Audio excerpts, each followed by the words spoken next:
You're watching, yes, the Yankees Entertainment and Sports Network.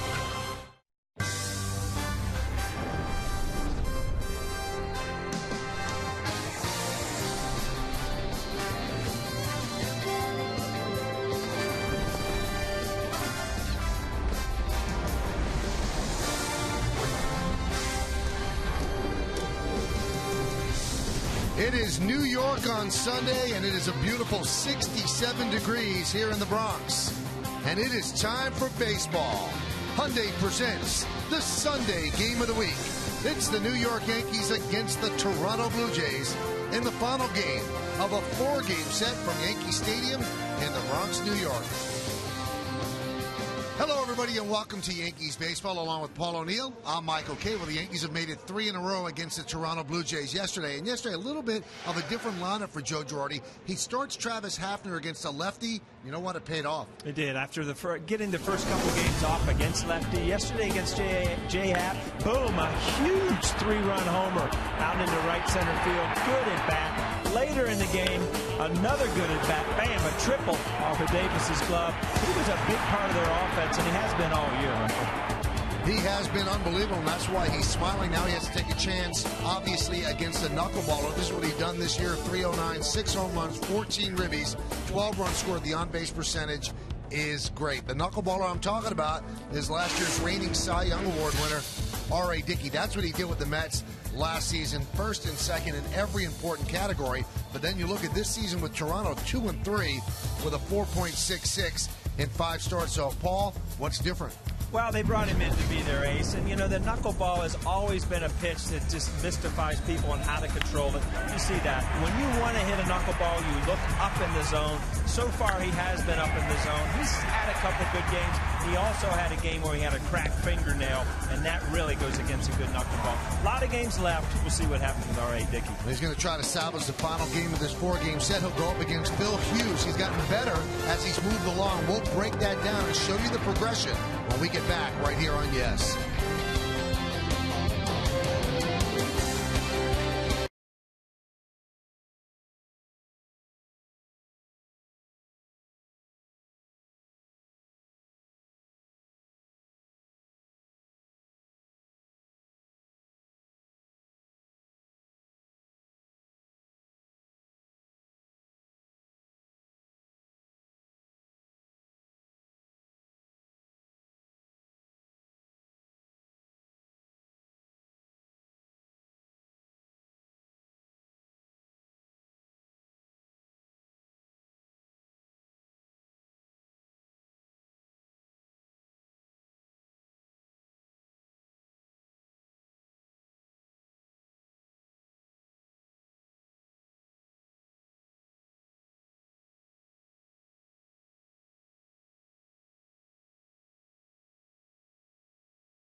R.A. Dickey, the reigning National League Cy Young Award winner, off to a slow start, 2-3, 4.66. And Phil Hughes for the Yankees, 0-2, 5.14. The good thing about Hughes is that as he has moved along in the season, he has progressively gotten better.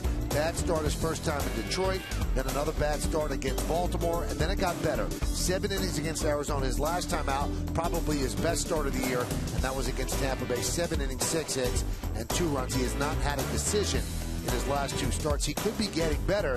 Remember, he had an abbreviated spring training, so he might just now be rounding into shape. Well, those Mayflowers are early here at the stadium. When we come back, lineups, first pitch, baseball, Yankees, and the Blue Jays next on Yes.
GeicoUSA.com.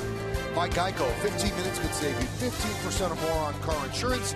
Visit Geico.com or call 1-800-947-AUTO. And by the Kia Optima Limited Midsize Sedan, elegance, performance, technology. Well, the Yankees have taken the field here at Yankee Stadium. They're looking for a sweep of a 4-game set. Always a tough series to sweep. But the Yankees have played well over the first 3, gotten big hits, kind of grinded out games. Didn't get great pitching in any of the games, but certainly made it work. So let's take a look at the lineup that John Gibbons has thrown together. Brett Laurie at third base will lead off. Batting second and playing center field, Colby Rasmus. Jose Bautista in right field hits third. Cleaning up the DH, Edwin Encarnacion. Melky Cabrera in left field will bat fifth. Batting sixth, playing first base is Adam Lind. Batting seventh and playing second base is Meiser Torres. The number 8 hitter is the catcher, Henry Blanco, and Munenori Kawasaki will play shortstop, and he's going to bat ninth. So Phil Hughes is looking for his first victory of the year, but he has pitched well his last 2 times out without picking up a decision. He's 0-2 so far this year, 5.14 ERA. He's got 33 base runners in 21 innings, 16 strikeouts, opponents hitting .337 against him. Let's check out the pitcher's scouting report, brought to you by your Tri-Honda dealers. April showers, Michael. Career-wise, in 22 starts, he's 4-11 with over a 6 ERA, so he does get better as the year goes on. Looking for number 1. Although he has pitched well his last 2 starts, still looking for his first win of the season. In 4-1, last time he pitched against Toronto at home, he recorded 4 strikeouts in an inning, which has only been done one other time in Yankee history by A.J. Burnett. So he's putting some glue down first, and then I guess he's going to put on the taped-on lamp black. I bet that feels good when you rip it off. Huh? Must feel great. All right, so as that procedure's getting done, let's do it here in the Bronx. Pitch is inside, and we're underway. Brett Laurie, leadoff hitter today. Yeah, certainly changing things around.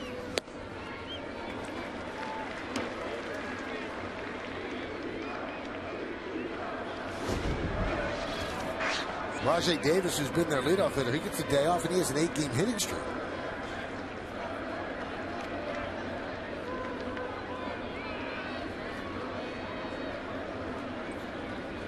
The 1-1 pitch. Strike. I'll tell you, last time out, Phil Hughes had a really, really good slider. Unhittable down in Tampa Bay. One of his best starts in a long time. He hung that one right there. Brett Laurie, one of those guys that they're still trying to get going. They got a couple guys to go on with the cosmetic things over there, the dugout. A couple guys that have really gotten hot with Bautista and Encarnacion. Laurie seems to be swinging the bat a little bit better. Swing and a miss. 93 miles an hour by Phil Hughes. Let's check out the defense behind the Yankee right-hander. In the outfield, you've got Wells, Ichiro, and Bosch left to right. And in the infield, it's Nix, Nunez, Cano, and Overbay, third to first. Stewart, second straight start behind the plate. And Phil Hughes is on the mound. As you can see, Brett Gardner not in center, getting his first rest of the year. He's played in every inning of every game. There's Ichiro taking over in center. Colby Rasmus takes outside.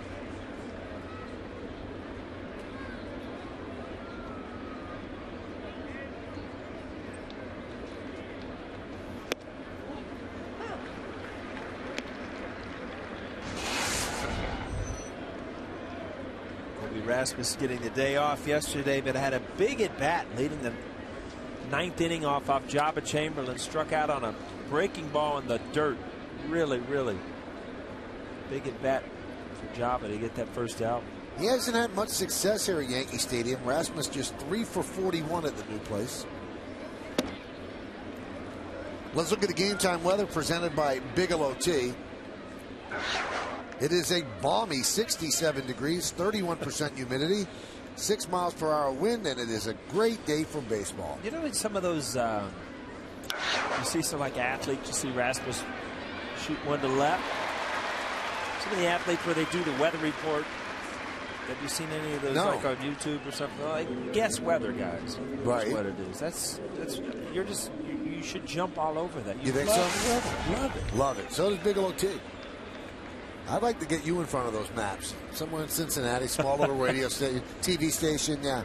Low pressure system, I might add here. I'm out of here. I want sunshine and 72 like we've had. We've had great weather for this series, man.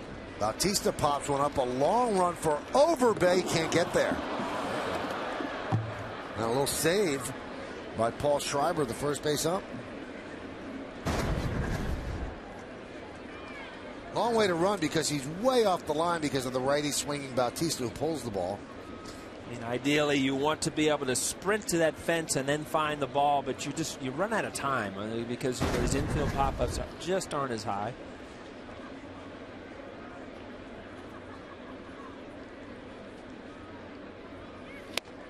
A lot of help from the photographers. They were really there to help him from not falling. No one moved. It's kind of like a visiting player going into the home dugout. Yep, not. They're just waiting for that perfect picture.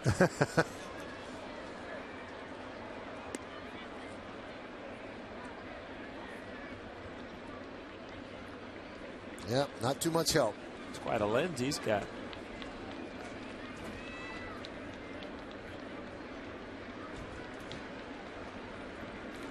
And the 0-2.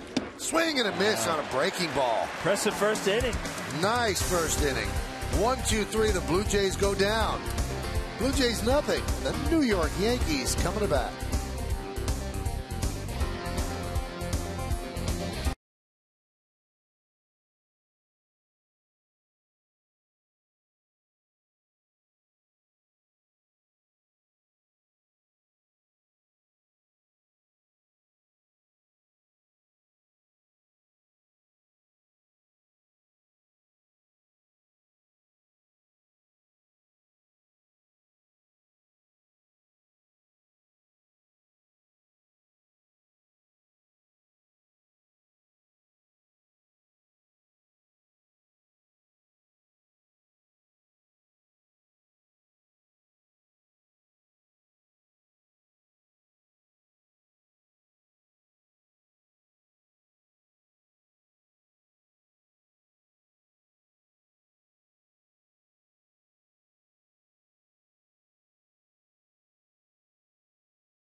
Let's see what R.A. Dickey does against this Yankees starting lineup, which is presented by Lexus. The Yankees come in at 14-9. They lead off their center fielder Ichiro Suzuki. Robinson Cano at second base, bat second. Batting third, playing left field, Vernon Wells. Travis Hafner, the DH, will bat cleanup. Batting fifth and playing right field, Brennan Bosch. Jason Nix at third base, bat sixth. Batting seventh, playing first base, Lyle Overbay. Eduardo Nunez, the shortstop, hits eighth and batting ninth and catching Chris Stewart. And there is Robert Allen Dickey. R.A. to his friends. 5 starts, 2 and 3, 4.66. And that's coming off a Cy Young award-winning year with the Mets. And he deals to Ichiro. And there's a strike. And let's look at the pitcher scouting report brought to you by your Tri-Honda dealers. Well, return to the Big Apple. He won the Cy Young. Oh. City Field last year with the Mets. This is his first game back since in New York City. He's pitching through pain. He's battling some tightness in his right thing. His velocity's down, even on his knuckleball. I mean, he said, I'm not 100%. Career best last year, 2012, obviously. I'm not even going to give you numbers, but games started, wins, complete games, shutouts, innings, everything you could do as a pitcher. Well, career best last year for him. Now, the key part of that scouting report is pitching in pain. He's got a neck that's bothering him, an upper back that's bothering him, and he wants to take the ball. But one of the things that makes him such an effective knuckleballer is he throws the pitch harder than other knuckleballers have, and he can't throw it as hard this year. but he wants to take the ball. He signed a big extension when the Blue Jays acquired him from the Mets. He doesn't want to sit down.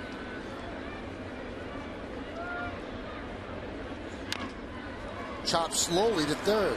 Laurie fields, fires, got him. All right, Paul, so let's break down how to hit a knuckleballer. What you already told us earlier, if it's high, let it fly. If it's low, let it go. Is that pretty much it? Yeah, I mean, you look for the ball up in the zone because it has a tendency, you see that, there's not much spin to it, but they have a tendency to drop. And you have to look for the ball up. Anything up usually is more flat. It's usually where they give up the home runs.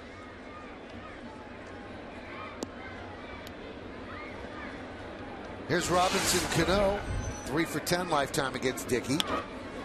And he skies that one to left field.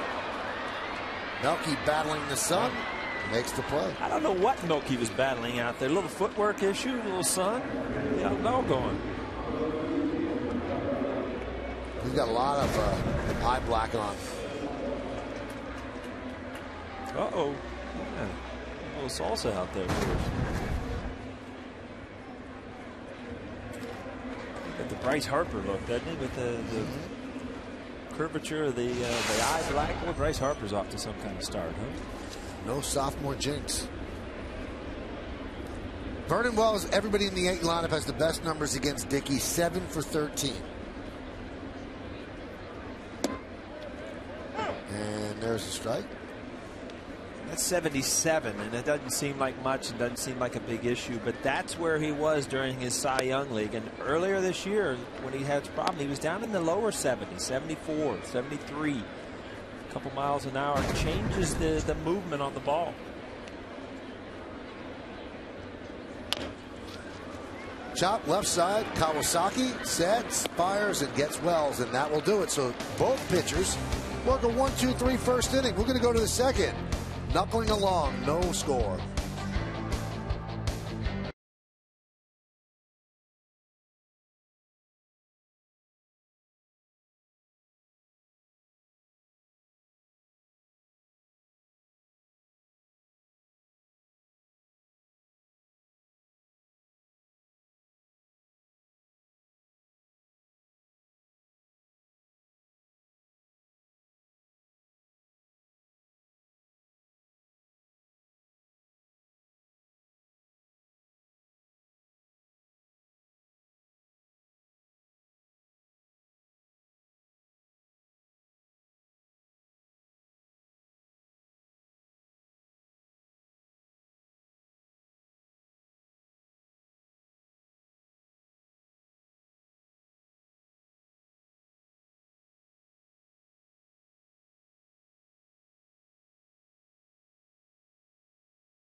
Toyota. Now, Prius is the official hybrid of the Yankees. Go to Yankees.com/Prius to enter for your chance to win the Yankees Prius plug-in. Here's how we start the conversation. Which current Yankees reliever seems most likely to succeed Mariano Rivera in 2014 and why? Brian Carl says David Robertson. He thrives in pressure situations, has closer type stuff, and I don't read that fast as a pitcher swung and missed, and he has shown he can do the job. I got a little button over here, Michael. I can just turn the picture on and really? off when I want. Yeah. That bug you? Not a bit. The 0-1. Encarnacion pops it up. There's Cano for the first out. Follow Yes Network and tweet us your responses using hashtag Yankees Prius to keep the conversation going.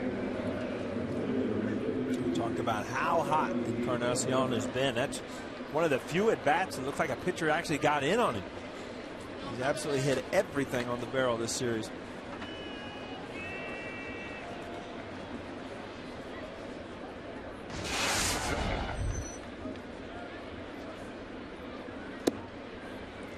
Pitch to Cabrera is a strike.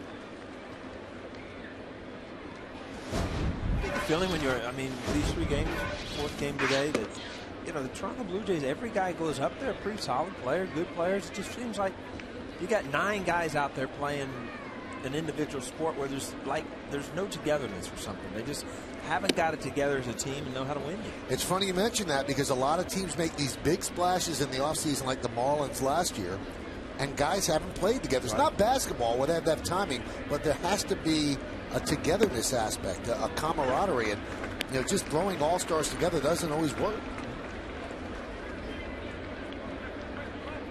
And John Gibbons, the man who has to try to put it together, and then 9-16.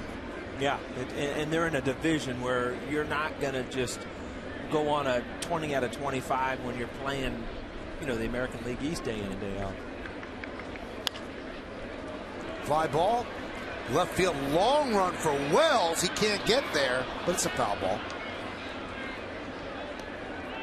People always say, well, you can't lose the pennant early, and you see how far Wells had to go and how close to a fair ball that was. But you really can. I mean, if you get after, if you can get after a slow start, you're in charge. They're already 8.5 games out. It's not the end of April yet. Go back into it was the 80s, wasn't it, when Baltimore started off 0-18 or 0-20 something? 0-21, yeah. I think they lost the division early. And when the Tigers in '84 started off 35-5, they won the division early. There's no doubt that the start of the season makes a big difference. I mean, you get off to a horrible start, just like as a hitter when you get off to a start where you go into June hitting 220, like Russell Martin last year. You're just digging out of a hole all year. It's like you've got a weight on your shoulder, and it takes a lot out of you.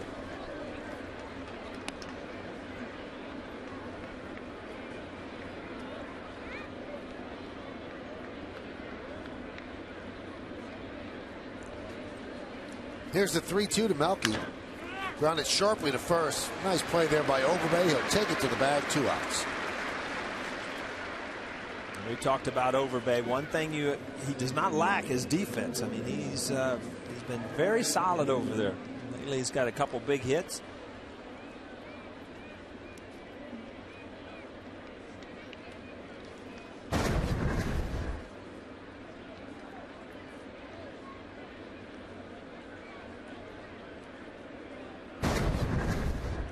Two down. That'll bring up Adam Lynn.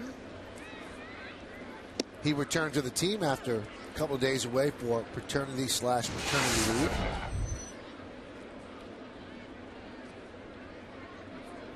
So the new dad in the lineup, the 0-1. 1-1. Did you see, you probably did because you're not a huge golf fan, Lucas Glover's winning the tournament. Right. All right, down in New Orleans. And his wife is supposed to have the baby any minute. And she's been instructed by him to call. If she goes into labor, he's leaving the tournament. Winning the tournament.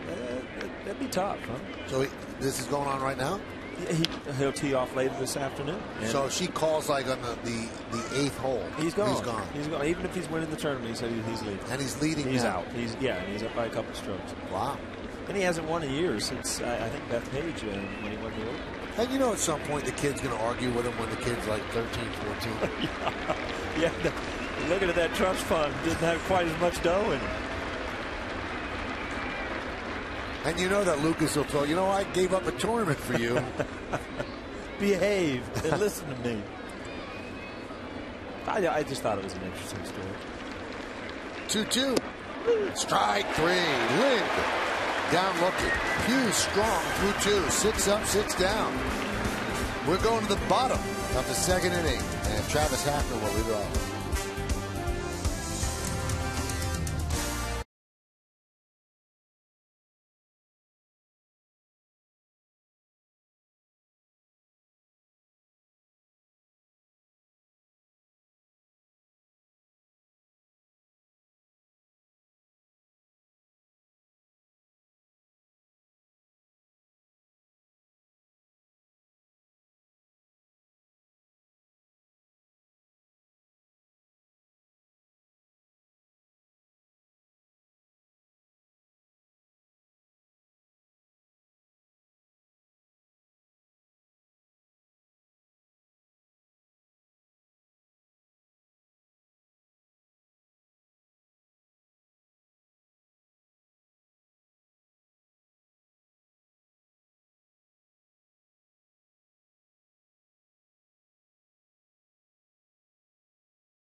Injury report, which is brought to you by Montefiore Medical Center, Inspired Medicine. You know about Granderson, Teixeira, A-Rod, Jeter, now Cervelli, and Nova have all been added to the DL.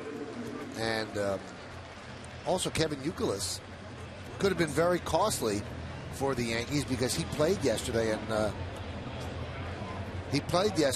that kind of killed the back date of 6 days.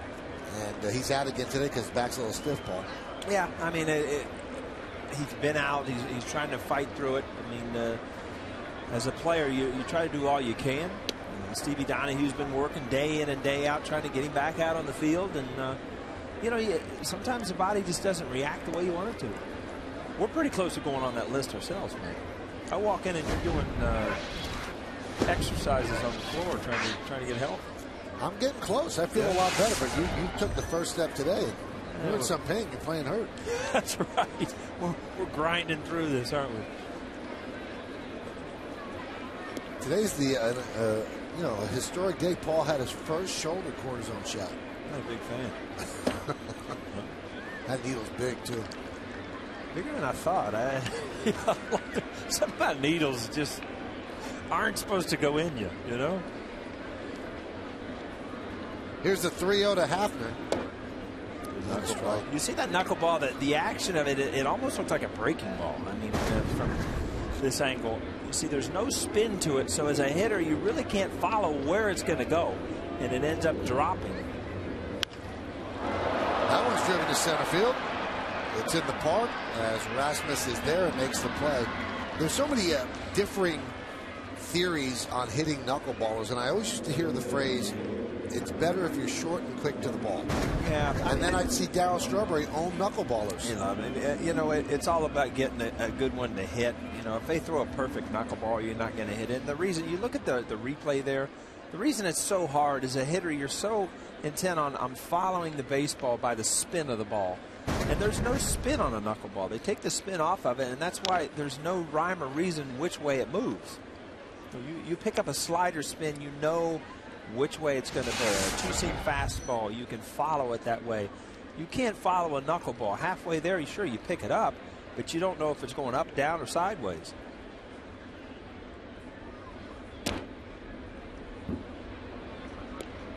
That had a little wiggle to it, like a little barrel roll to it. And it's a strange pitch, and it's a fun pitch for fans to think about and see on the replays. Extremely hard to learn it and be successful with it, or everybody would be throwing it. Now, Girardi said he felt that the hitters that are best suited to succeed against knuckleballs are guys that take the ball the other way. So I guess they wait the longest. They stay through the ball a little bit. It's a more level swing. Obviously, it's in the zone a little bit longer. Driven deep to right field. Backing up Bautista. Track. Wall. Leaps. See ya! A home run, Brennan Bosch, and the Yankees have a 1-0 lead.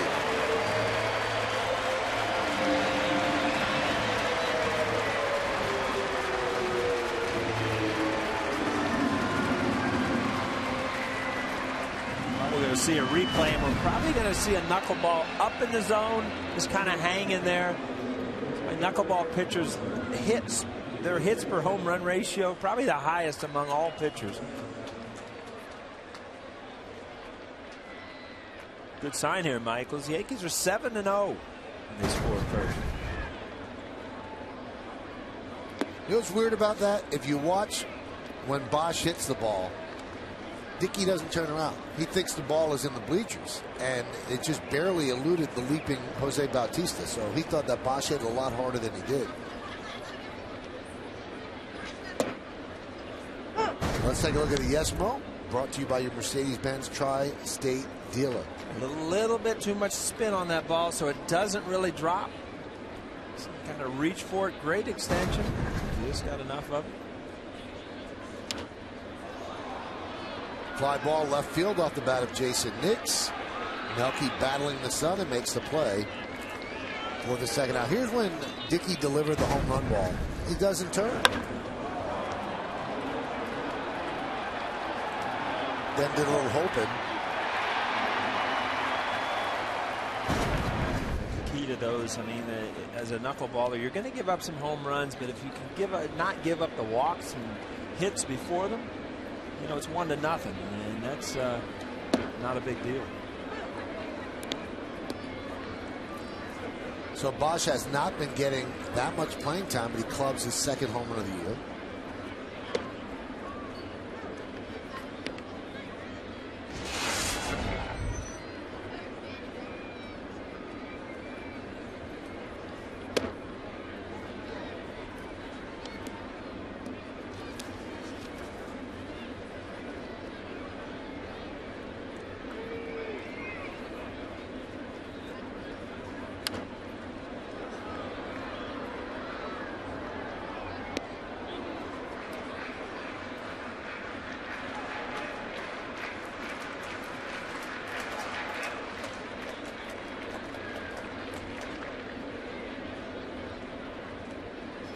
There's the 1-2. Ball 68, so he took a lot off of that one. I mean, he wants to pitch mid-70s and up, which is extremely hard for a knuckleball. Line drive, base hit for Overbay.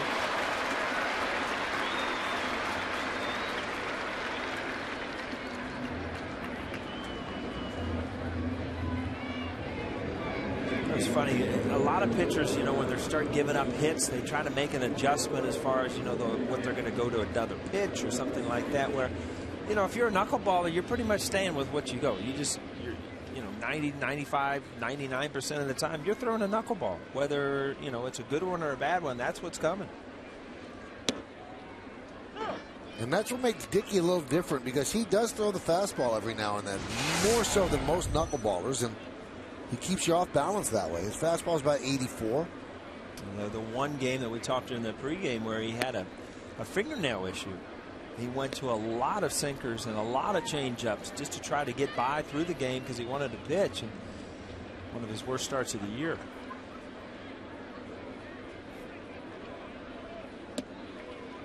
Strange that the Mets would trade him, but he wanted a contract extension. He was a great bargain for them. He's getting about $5 million a year. He had a year left on his deal, and they didn't want to offer him as much as he wanted. So they made the trade with the Blue Jays. As Nunez goes down on strikes, and that's going to do it. So 2 hits for the Yankees and a run. Brennan Bosch goes yard. We played 2 at the stadium. It's 1-0 Yankees.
In part by Ford. the official truck of the New York Yankees. I'll give you a stat here, Paul. This is the first lead all year. 1-0 on the Lincoln scoreboard that Phil Hughes has had. First lead he's pitched with all year. It is strange. And you know what? He is so good with the lead, too. I was looking at some. Fly ball center. Ichiro there to retire Asturias. When he's given a 3-run lead or more, he's won 33 out of 36 decisions. I mean, that's impressive, which shows you that he is very comfortable with the lead. A lot of pitchers are real good at games. You know, they're tied or they're behind, but as soon as they get the lead, they're not good at holding it. Phil Hughes has been a guy that if you get him some runs, he's very good at holding the lead. Here's Henry Blanco. Pitch outside. 1-0. Now, is Blanco Dickey's private catcher? Pretty much. That's when he does get his starts. He hasn't started every one of Dickey's starts because Aaron Sebia definitely wants to be behind the plate with Dickey.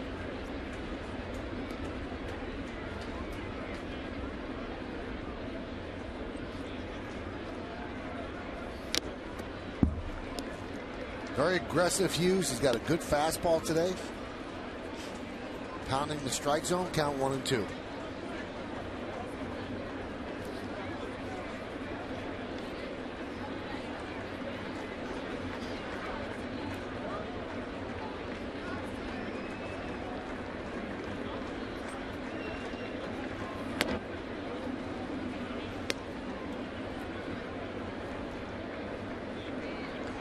Hughes has been going a lot with his fastball, and he's had a pretty good life on him. He said Tampa Bay the other day, one of the best sliders I've seen since he's been in the major leagues. Just shut people down all day with the slider.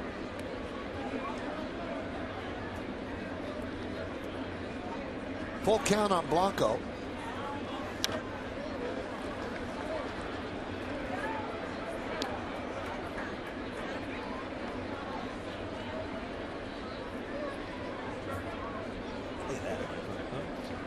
Like you and me up here. That's good.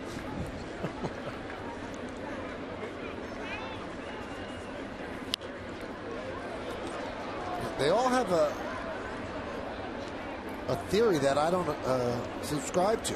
I don't eat the chocolate off the. You like to mix it together. Of course. But we did notice the wristbands. These are the magic wristbands. That's like getting the golden ticket in Willy Wonka, man. That just gets you into anything you want back there behind home plate. Here's the 3-2. Got him. Foul tip and held on to by Stewart. That's the fourth strikeout for Phil Hughes. See, that's a four-seam fastball. Just miss. Look at this game look weird in slow motion. It happens so quick out there, Mike. So 2 down, and here is Kawasaki. Strike. Kawasaki came into the year. Obviously, he's filling in Reyes on the disabled list after that ankle injury. But, you know, he's always been a glove guy, so they didn't expect him to do much offensively. Well, he can catch the ball. He's an ex-Gold Glover over in Japan. Change up. And speaking of Reyes, GM of the Blue Jays, Alex Anthopoulos, said today he's not coming back before July. You know, there was some thought, well, maybe he could get back sooner. He said, you're not seeing him before July. Sporting some bling over there in the dugout, isn't he? Big old earrings. He's in constant motion, Jose Reyes. Whether he's playing or not. Yep. This another slider.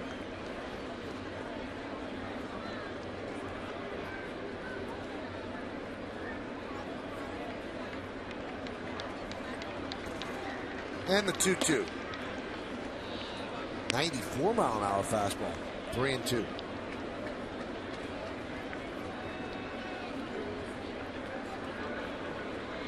Then we talk about guys that aren't swinging the bat well. These are the guys you don't want to waste a lot of pitches with. Kawasaki's worked the count to 3-2. Chopped over the middle and threw for a base hit. first base runner for Toronto. Time Warner Cable customers, you won't have to miss a game again. Now that you can watch live Yes Network Yankee games on your PCs or laptops from Time Warner Cable. Get a full season of live Yankee games on the go for just $29.99. And if you're a Time Warner Cable customer, go to YesNetwork.com to get more information and subscribe now.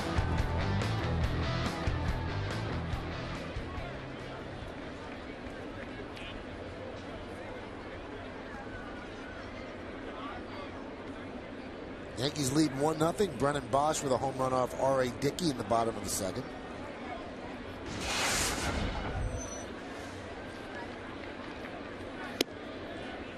Pitch outside to Brett Laurie.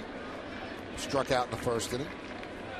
A good fastball. Phil Hughes has got a good fastball. He seems to be using it a lot more early in this game.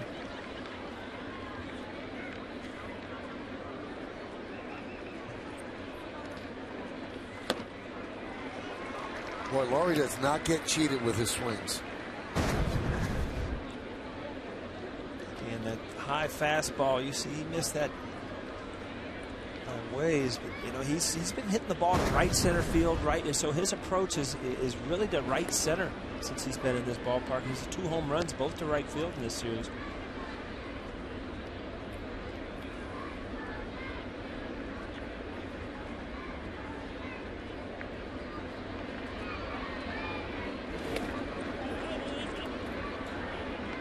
Kawasaki expanding his lead. That really goes a long way away to do some housekeeping. Did he lose his keys? That's right.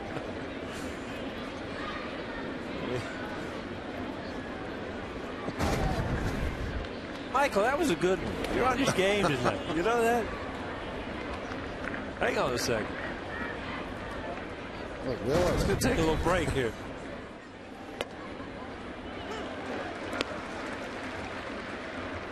You know who's like that a lot? Our director, John Moore. We call him Tappy. He's always looking for his iPhone or his keys, his glasses, and so he's always tapping his pockets. Runner goes. Foul back.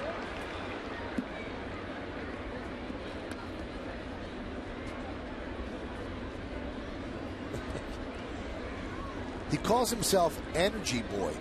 He calls himself. Yes, he's He Energy. nicknamed himself. Energy Boy. You ever nicknamed yourself? Caster. Caster? Yeah, I like that.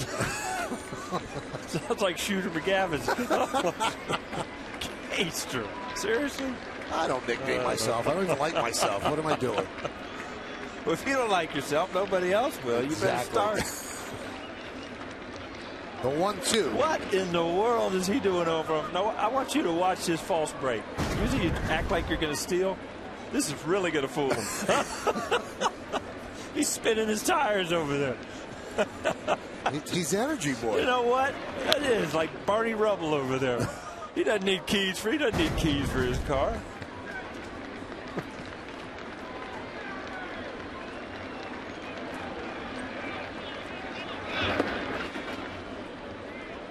Two and two.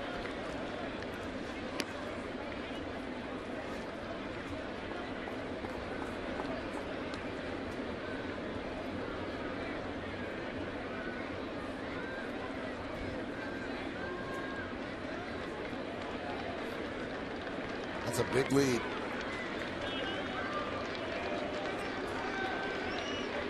Swing and a miss. Laurie down on strikes. No runs a hit, no errors, and one man left on base. Good breaking ball diving down and away. We go to the bottom of the third.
New York Yankees Ticket Exchange by Ticketmaster, the new official resale marketplace of the Yankees and Yankees.com. The Yankees Ticket Exchange is a safe, secure, convenient, and affordable place for fans to buy and resell tickets. Visit Yankees.com/ticket exchange today to buy and resell your tickets. Chris Stewart takes a strike from R.A. Dickey as we go to the bottom of the third.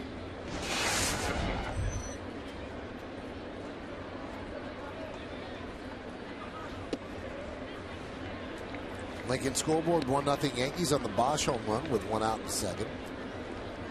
Francisco Cervelli had the surgery yesterday on his hand.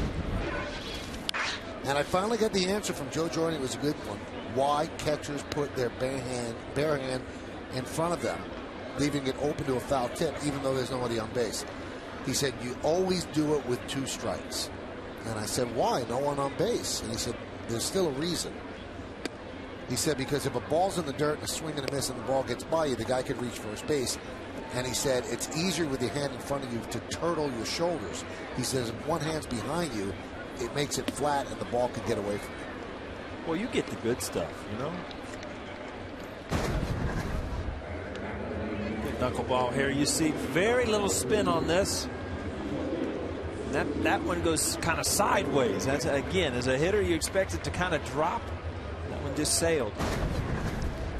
Well, my question to him, was it worth the risk of breaking your fingers or your hand for the rare second strike that could bounce and go past the catcher? He said, yeah, it's worth the risk. He said, I did it my whole career. He said, I never even broke a finger. He said, it's just odd that he got hit that way. Ichiro pops one to short, and Energy Boy makes the catch. Energy Boy came sliding in. Speaking of Joe Girardi and that explanation, you'll hear the full explanation on the all-new WB Mason Presents the Joe Girardi Show. Joe's going to look back at the first month of the season, including the tough week against the American League Exposed, the Rays and the Blue Jays. Talk about the home runs from the team that wasn't supposed to hit home runs and how everybody stepped up. It's the Joe Girardi Show, new today after the postgame only on Yes. Michael, I don't know if you realize, Ichiro got jammed so bad you don't have to see infielders make diving catches for fly balls in the infield. This is an infield.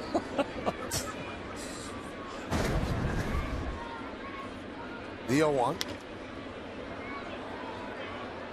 Fouled away, 0-2.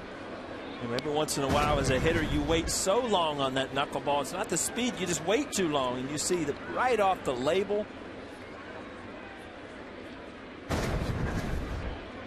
And then the diving catch on the infield grass.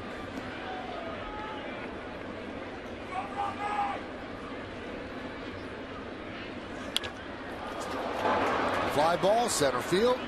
Rasmus coming in, and he'll put it away as the Yankees go down in order. 3 in the books here in the stadium. It's 1-0 Yankees.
Line quiz. Call 1-866-NY-QUITS for free help today. Who are the only two pitchers to win the Cy Young with the Yankees, only to be eventually traded by them? Tough one. That's going to have to sink in a little bit, Michael. What do you eat? Why are you worried about what I'm eating? You just had something in your mouth. That's why. Is that a little pizza? Give it a little try. All right. Go back to Cincinnati today. I missed that New York pizza. Colby Rasmus with a high fly ball. Brennan Bosch is there for the first out. So how's that shoulder feeling? It's this one. Hey, don't be hitting me, Rob. You know what? How's that nose feeling? One big happy family up here. We really are. I'm going to miss you when you leave today. Yeah. We got Coney coming in tomorrow. Oh, for the entertainment? No, for the Houston Astros.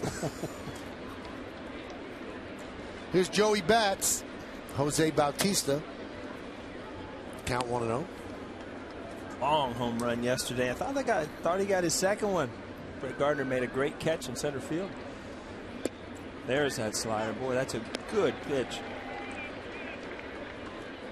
It's a little bigger than a slider. Right? It's kind of in between that slider and a curveball, but it's hard break on it. You see, I mean, Bautista, he just kind of buckles. I mean, that's just a great pitch.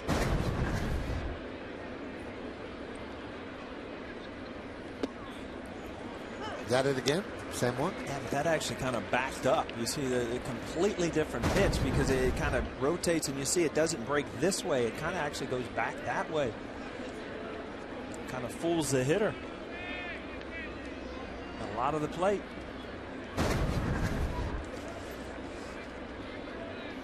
Swing and a miss. Oh, the fastball. Sixth strikeout. Bautista's shaking his head, but he's got life on that fastball today. Good location, four-seam fastball outside corner. Bautista just under it. That's a season high for Phil. 10 swinging strikes today.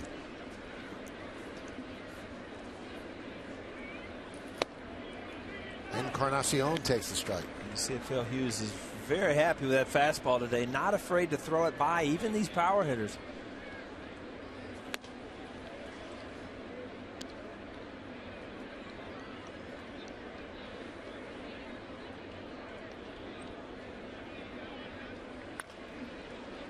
There's a dangerous pitch there, especially with Encarnacion. We talked about how hot he is. That ball was up in the zone.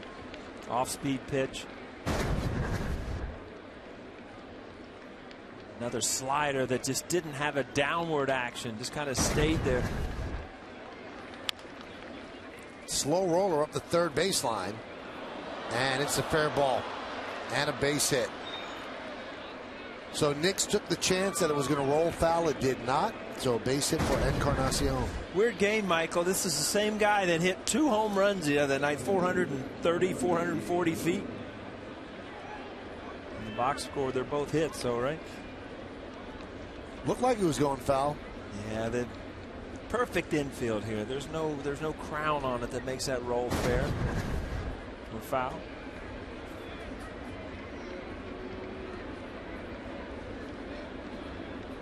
You know, on these sunny days, Michael, early in the year, you really get to notice the artwork on the field, the lines drawn in the outfield by the grass. Beautiful day to come to the ballpark. That thing started out as a piece of artwork, and then it gets all chewed up, clawed up.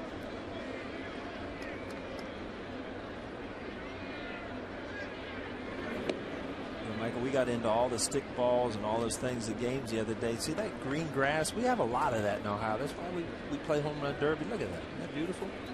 You don't know what you're missing with stick ball. Yeah. We're going to find out. I've already challenged you later in the year. I'm going to start working out. Looped into shallow left. It's going to dunk in for a base hit from Melky. We're going to have to get a pitching machine for our game. Neither of us can throw. That'll bring up Adam Lind, and why don't we take a look at the Jeep hitter scouting report for Adam Lind, Paul? Well, welcome back for the Blue Jays. We've talked about a return from paternity leave. Pick up where he left off. Last 6 games, he was 6 for 12, 500 in a 5-game hitting streak. And he has a good eye. Makes guys throw strikes. Leads the teams in walks, and 11 walks in the last 6 games. Always swings the bat well against the Yankees. He's one of those guys that seems to hit the Yankees well.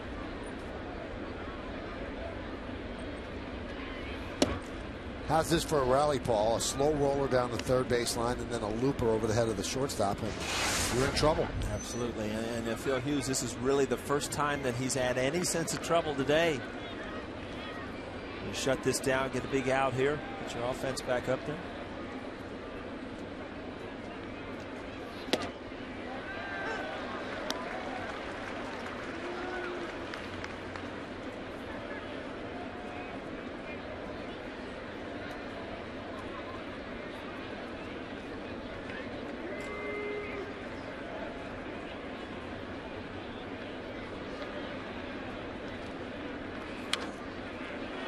He is proud of his fastball today.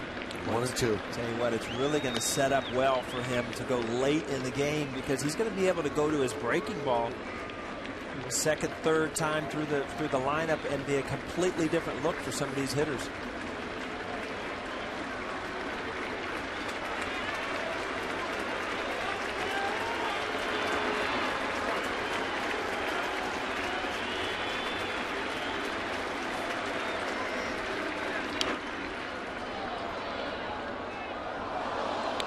The slider there, stayed away from the big breaking ball. I think a good thing in Phil Hughes, if you look about, you see that slider, not his best. Enough off speed, just missed it. One of the better things he did is kind of get away last year from throwing too many cutters. And it seems to me like his fastball's got a little more life on it. And again, when your fastball does, everything else seems, you break a ball, seems to be a little sharper. Sometimes you can just have too many pitches and it gets away from who you are. I mean, his best stuff was out of the bullpen when he's fastball curveball. Rounded up the middle and through for a base hit. Encarnacion is going to score. Cabrera will go to third. It's an RBI single for Adam Lind, and we are tied at 1. Now Phil Hughes has just got to just realize, take a step back, figure out what happened in this inning. 3 balls not hit hard. You give up a run. It's just tough luck, bad luck. Bobby Cano way over in the hole, playing Lind to pull. Again, not a ball just hammered, just kind of a 12 hopper up the middle, but hitting the right spot.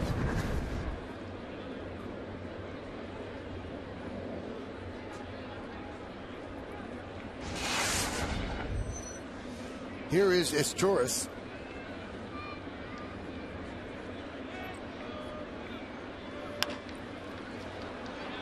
High pop-up, shallow right, drifting back Cano, and he'll make the play for the final out. But the Blue Jays tie the score 3 straight 2-out singles. We go to the bottom of the 4th inning, 1-1.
It's time for the answer to the New York State Smokers Quitline quiz. Who are the only two pitchers to win the Cy Young with the Yankees, only to be eventually traded by them? I know Sparky Law is one of them. Let's see. Bob Turley is the other. Sparky Lau, Cy Young out of the bullpen. Cy Young out of the bullpen. It spurned one of the great lines by Greg Nettles after Lau was traded because the Yankees went out and signed free agent Goose Gossage. And Nettles said, first guy to ever go from Cy Young to sayonara.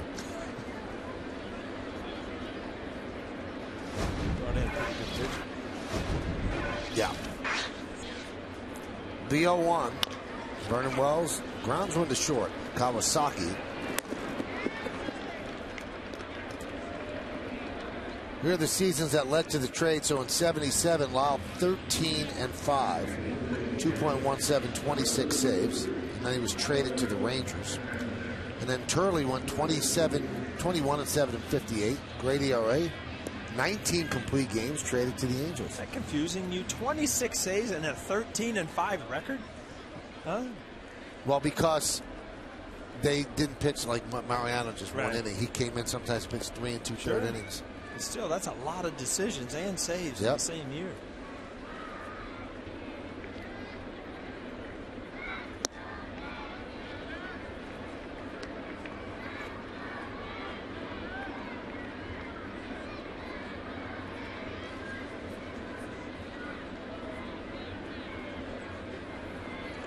You hear an interview, and Travis Hafner obviously is a new player here this year, so I don't, haven't talked to him that much. But on his on-field interview yesterday with Meredith, I mean, it just says the right things. You can understand, why guys like him in the clubhouse. Just glad to be here on the team with a chance to win. Talking about the importance of people getting along in the clubhouse and things like that. And it's a good interview. Meredith, you did well. Count 2-1.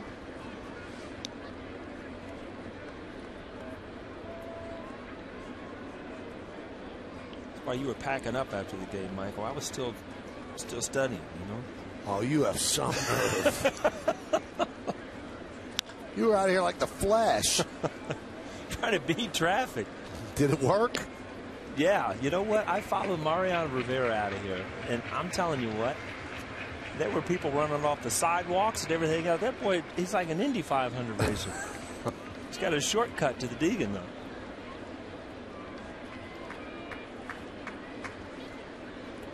2-2. 3-2.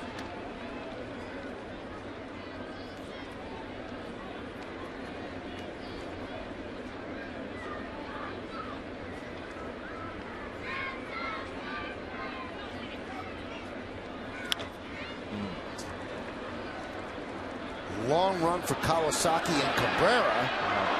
What a play by Kawasaki. Yeah, all kidding aside, that's a great play. He ran a long way for this one from shortstop. Travis Hafner, left-handed pull hitter.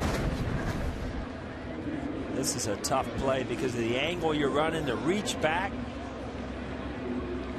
Also wondering if that left fielder is going to come sliding in.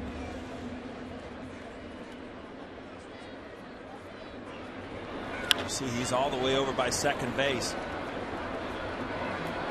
Because of the angle, I tell you what, that's a great play. Bosch hits one foul.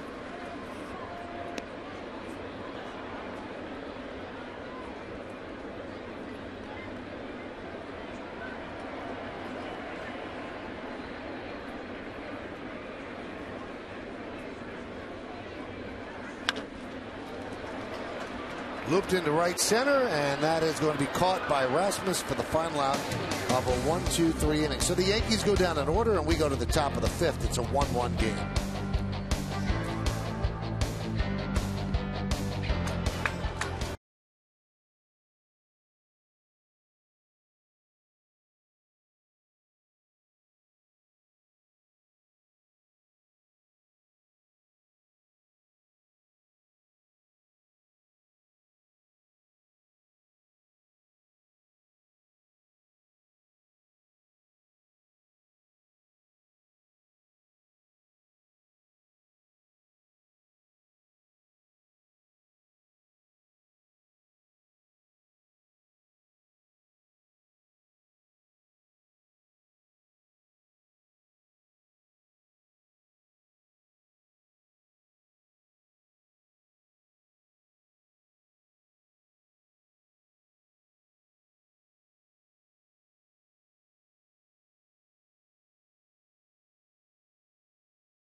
Meredith a little bit later on. And speaking of Houston, they will be here tomorrow. And this is the starting pitchers you'll see, brought to you by Verizon Fios Quantum Internet, technology that makes you feel superhuman. That's powerful. Lucas Harrell gets the start for Houston. Andy Pettit goes for the Yanks. It all starts at 6 with the batting practice show, 6:30 pregame, and 7:07 first pitch.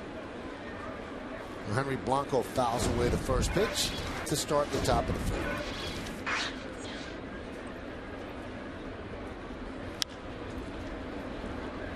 It's a high fly ball to right.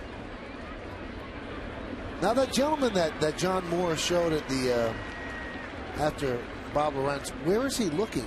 He's not even looking toward the game. He's up there. I think he's just a train fan. The game is this way. He's got to tune in late and really counts. He's taking pictures? Absolutely. It's quite a view.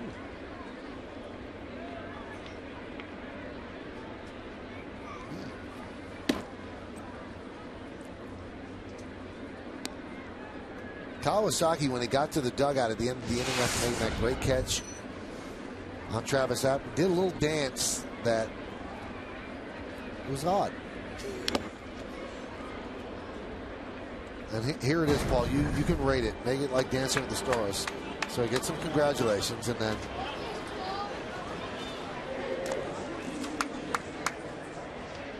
I'm trying to figure out what the name of that is. It's the Energy Boy. Yeah, you know what? There's no doubt he does have a lot of energy out on the baseball field.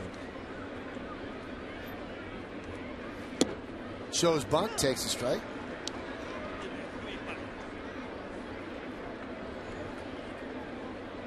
Well, he's taking over for Jose Reyes.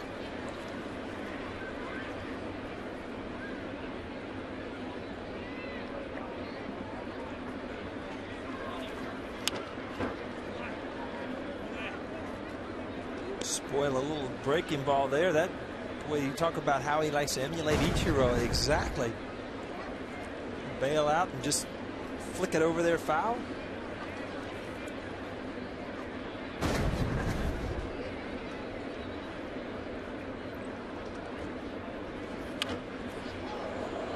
That one hit with a bit more authority. Again, foul.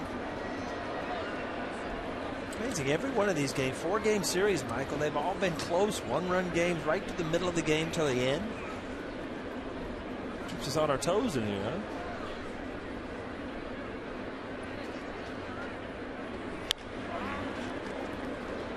Cano on the outfield grass puts this away. Well, they are 1-5, the Blue Jays, on this road trip. This is the final game of the road trip. They were 1-2 in Baltimore and 0-3 here. And each game was decided by 2 runs or less. So they're playing close games, but they're not winning close games. And winning close games is a sign of a good team. Yeah, it's a sign of how your season's going to go, if you ask me. I mean, you're going to have blowouts both ways. Big run scores and days where you just get blown away. But the close games, day in and day out, are the games that are going to dictate if you win or lose during the season. Not a good habit for the Blue Jays early. Let's take a look at how the Orioles capitalized on that last year. Grounded foul.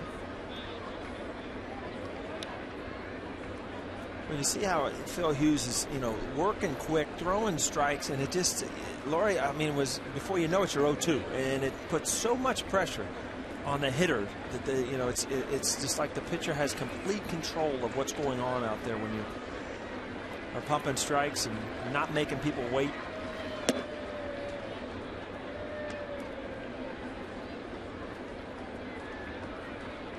Back out on the mound, ready to throw. And it also, as a hitter, you look out there when he's ready to throw time and time again. It almost says, he's got a ton of confidence that he can get me out. Not a lot of thinking going on.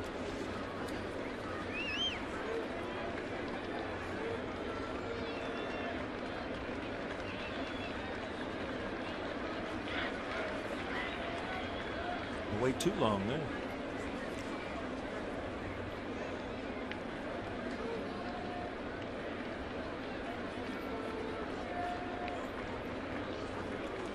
Two, right back up the middle and throws for a base hit.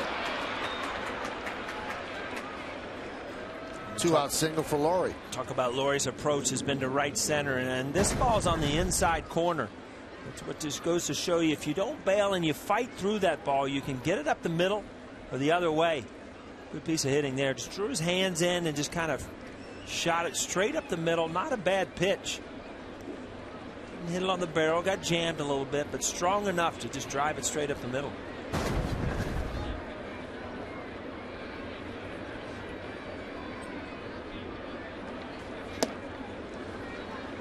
Rasmus swings and misses.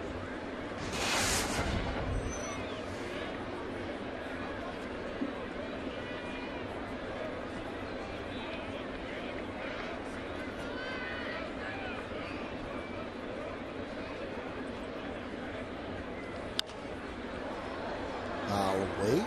Again, 0-2. Starting off with a slider down and in, and then a fastball that he kind of gets by him. A lot of options now as you can go as a pitcher. I'd love to see him start to put away guys quicker, though. You know, right from 0-2, get out of this inning, just save some pitches.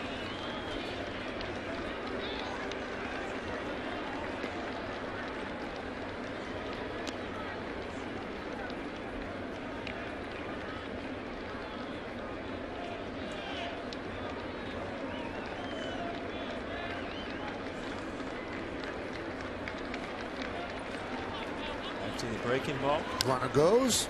Grounded foul.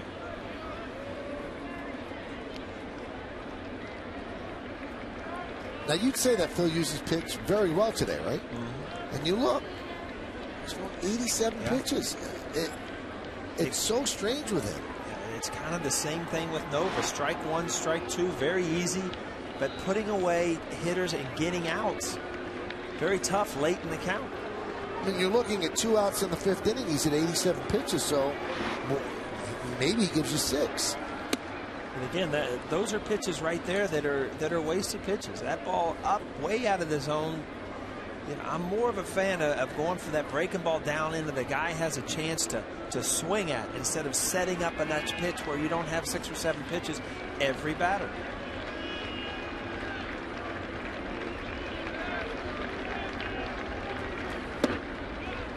Now 2-2.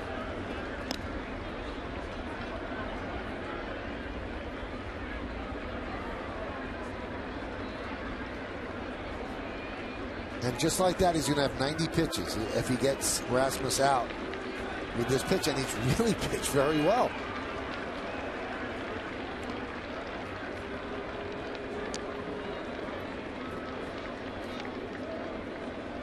If you look up and down this lineup with Toronto, too, a lot of guys that can really handle the fastball. And all of a sudden you go 0-2 back to 2-2, 3-2, you're in the fastball count. And it gives them an opportunity to get a good swing. Runner was going, a long fly ball to center, drifting back. Ichiro, he makes the play, and that'll do it. No runs a hit. 1 man left. We're halfway through. It's a 1-1 game.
broadcast is brought to you by your Hyundai dealer, where you'll score big with the 2013 Elantra.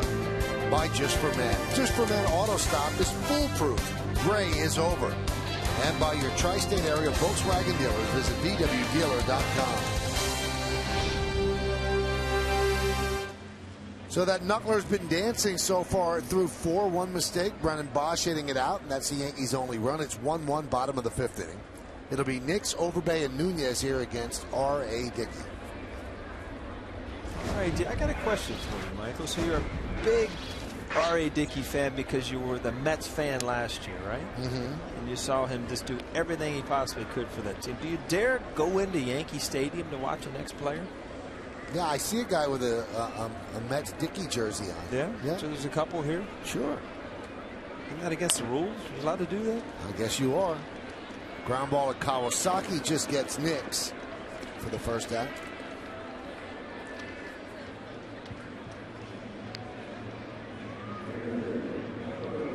All right, Dickey's had a long journey to get to this point. He was signed by the Texas Rangers. I believe his bonus was about $800,000 to $900,000, and then they did a physical on him, and they realized he didn't have a ligament in his elbow. They took the bonus away and signed him to a very modest bonus, and worked in the minor leagues for a long, long time. Got a couple of cups of coffee, and then came up with the Rangers, and Buck Showalter was the manager, and Oral Hershiser the pitching coach. And they said, you know, maybe you should start throwing the knuckleball. Might be your best chance to get up here. Went back down, learned it, and here he is. I'm not joking, but what do you mean he has no ligament in his elbow? He does. Somebody, after they signed him, they saw him like standing. They said, the arm doesn't look normal, and he doesn't have a ligament in his elbow. Ground ball to second base. 2 outs. This is a look at Dickey in 2004, not a knuckleballer. That didn't look like it worked. You know what? There's a lot of balls getting hit here. I think he is better off. Wow. It's like a highlight reel for the Yankees. Yeah, that didn't look too good for R.A. Dickey. But he's turned his career around with essentially a trick pitch. 11 big league seasons, was a first-round pick in '96, but he lost the bonus. Won the Cy Young last year. 2 consecutive one-hitters last year. He had 32 and 2/3 consecutive scoreless innings for the Mets. And that was broken in a start against the Yankees. Look at the difference. First 7 seasons, 6 games under 500. Just a journeyman.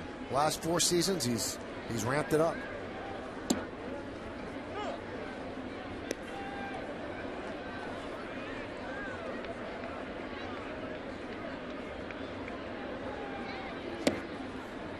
Looks like that knuckler's dancing now, 2-2. Yeah, you see, it's up into the mid-70s again, and then he's one of the guys that gets more movement when he throws it harder, which a lot of the guys try to.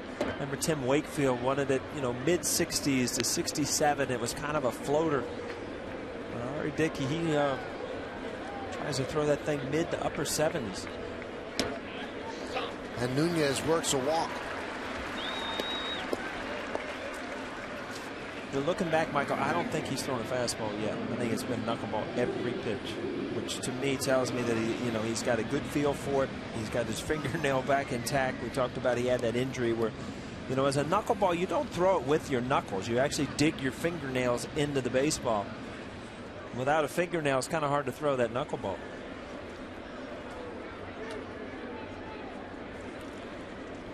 This season, he's thrown the knuckleball 89.5% of the time.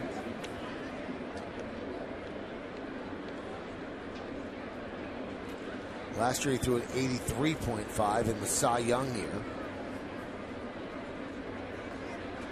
So he throws the fastball enough to keep you a little off balance.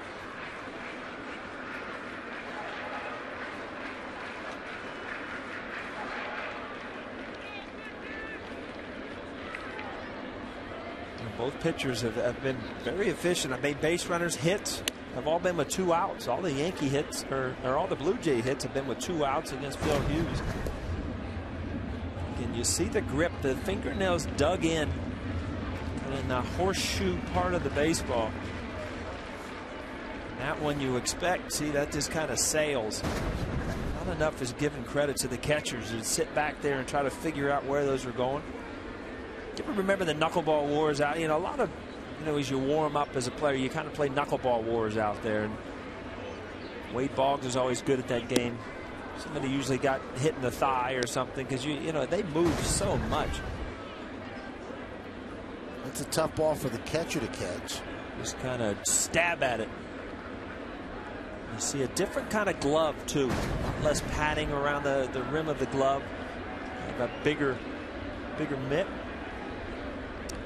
Well, one of our colleagues, John Flaherty, at the end of his career, went to Boston in spring training, and his job was going to be to catch Wakefield. And after catching him in one spring training game, running the backstop, he said, "You know what? I'm done. It's not for me. It's not for me." And the Red Sox loss was the Yes Network's game.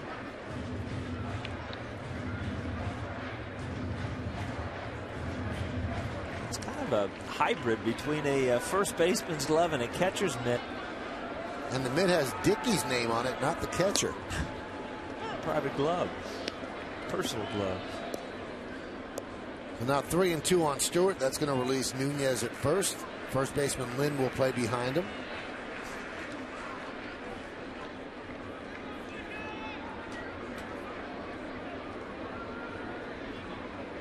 Swing and a miss, got him. And that will do it. No runs, no hits. One man left. We go to the 6th. It's a 1-1 game.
Shot of the Mohegan Sun Sports Bar, situated in center field. The Mohegan Sun Sports Bar is a great place to gather and enjoy the game. One of the cooler places in Yankee Stadium to take in the game. Huh? Literally.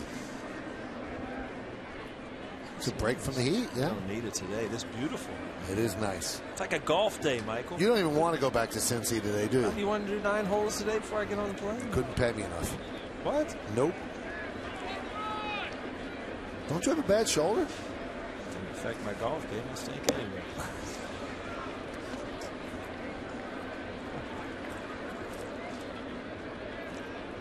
Count 1-0 on Bautista. Now I got a question for you, Paul. Bautista is 3 for his last 25. Would you say that's a slump? Oh, I mean, sure, you're not swinging the bat well. Okay, absolutely. okay. The 3 hits are all home runs. Would you say that's a slump? Yeah, I mean, he's a home run hitter, so obviously when he gets some hits, a lot of them are going to be home runs. But that is hammered down the left field line. It's a fair ball. Wells plays it out there. He's going to fire to second. Is there a play?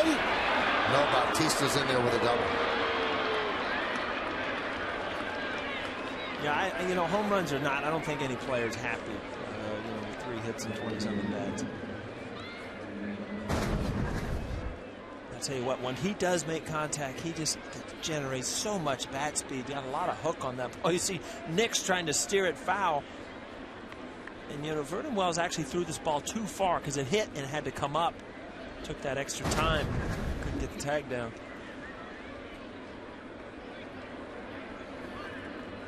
Runner on second, nobody out. Here is Encarnacion. And a strike. I'll tell you what, he had the most 3 impressive first day games. I mean, with just home run day after day, and just every ball was hit hard. Today, Hughes has kind of kept him at bay, but still, you got to remember, this guy's hot. That's a good pitch there, though. Outside corner, 92. American League leaders, J.P. Arancibia, not starting today, has 8, tied with Chris Davis, and then 4 tied with 7. And Encarnacion is one of them, and Robinson Cano is one of them. So 3 Blue Jays on that list. The 0-2. See how close the league leaders are there, but then you go to the National League. Upton, was he at 12 or 13? He just off to an unbelievable start.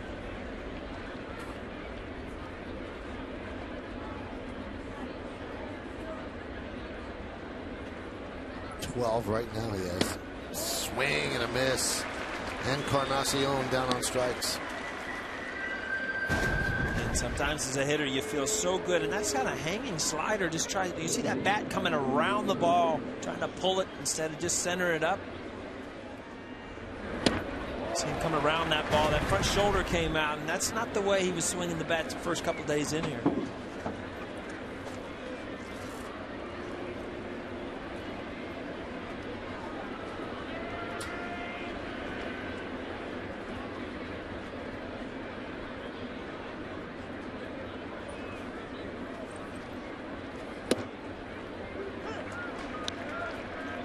Count 0-1 to Cabrera.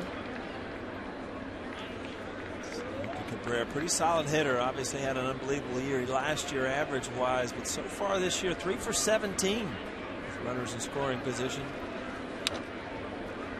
Somebody missed a sign there. Eduardo Nunez broke in behind Bautista, was standing on second when that pitch was delivered. And lucky that Cabrera didn't hit a ground ball toward short.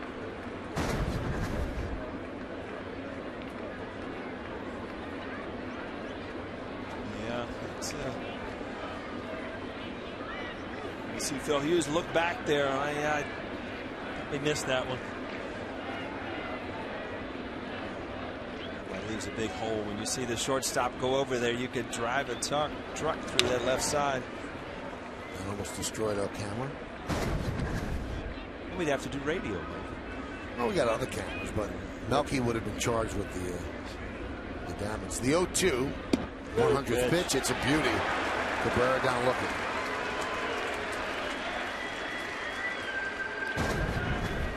Again, fastball, and then a backdoor breaking ball. It just nips the outside corner. Good pitch.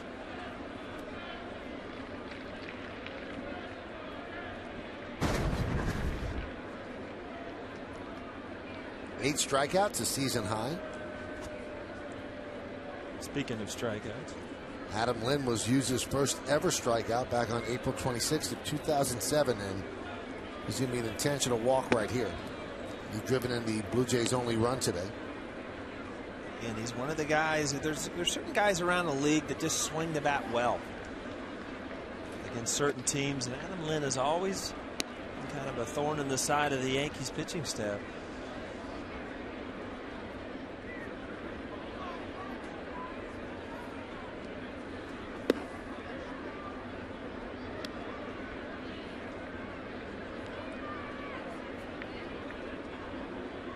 See the bullpen starting to stir. You know, Phil Hughes still seems in good control of this game, but he's over 100 pitches.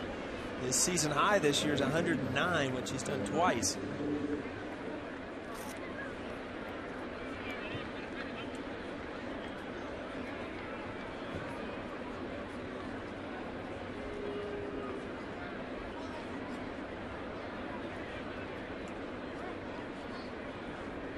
So Chris Stewart getting everybody's attention, then going through the signs. Is Torres 0 for 2, fly ball to center, pop up to second. Top of the 6th, knotted at 1.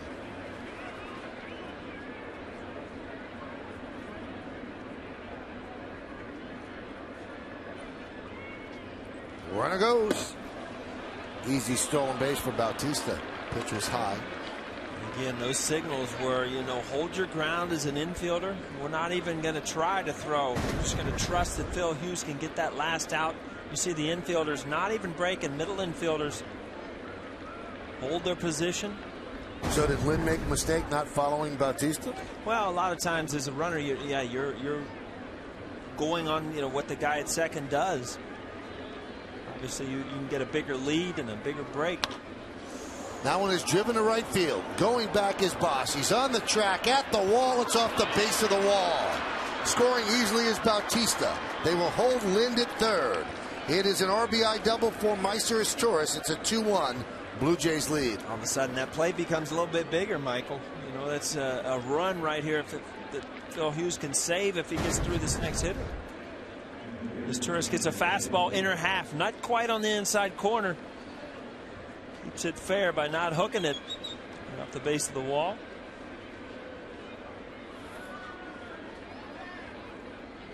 Bobby Cano, too good of arm to take a chance.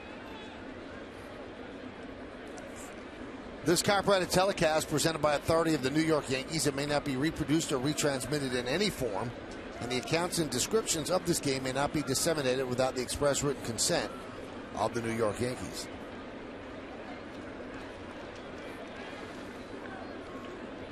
Meister Torres thought this was gone. He's trying to steer it. Every once in a while, when you hit them close to the line, sometimes they have that hook on the ball. It's amazing what kind of spectator you become after you've hit a ball. You try to, talk to it, steer it, do anything you can. Sometimes you forget to run. One time in Seattle, I hit a ball right down the left field line, and I was kind of watching it because as a left-handed hitter, you have a great view of it.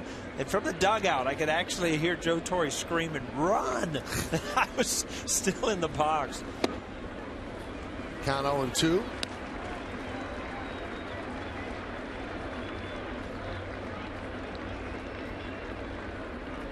His high for the season's been 109. He averages 91 pitches per start.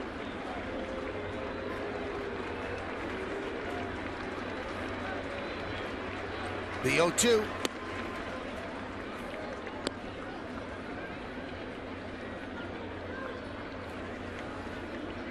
Again, he has an opportunity here to save some runs, keep the Yankees really close here. A big out here. Big part of the game for Phil Hughes.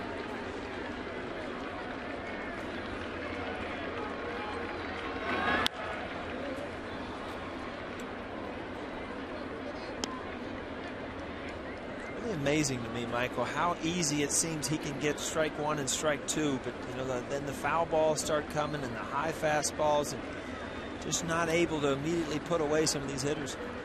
And that's what happens. You get 110 pitches, consider yourself having a great day, but the length of your game has just been shortened. Blanco could not hold up, goes through, and that will do it.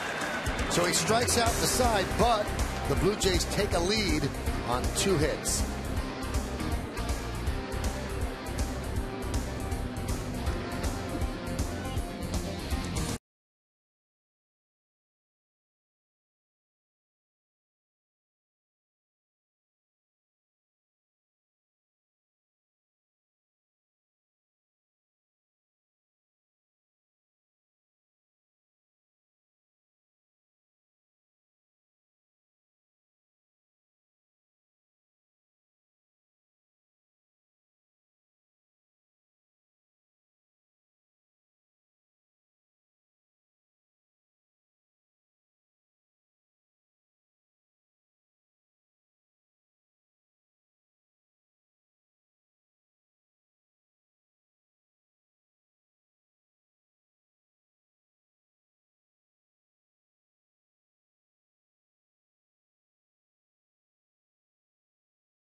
Source for live baseball everywhere you go. Available for iPhone, iPad, Android, and BlackBerry 10.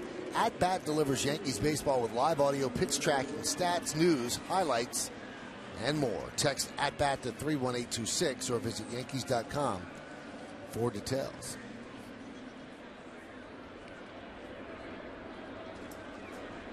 Top of the Yankee lineup against Dickey. They have just 2 hits against him. Both came in the second inning, a home run by Bosch and a single by Overbay.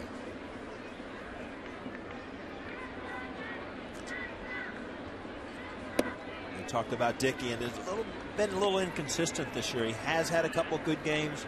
He's also had a couple games that got away from him. Obviously today, one of the better outings.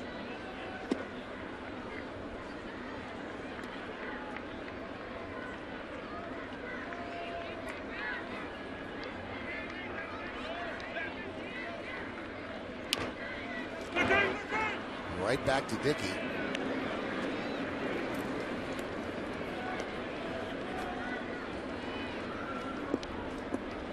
This is already Dickey today with 1 out in the second. Brennan Bosch with a home run. But he has settled down.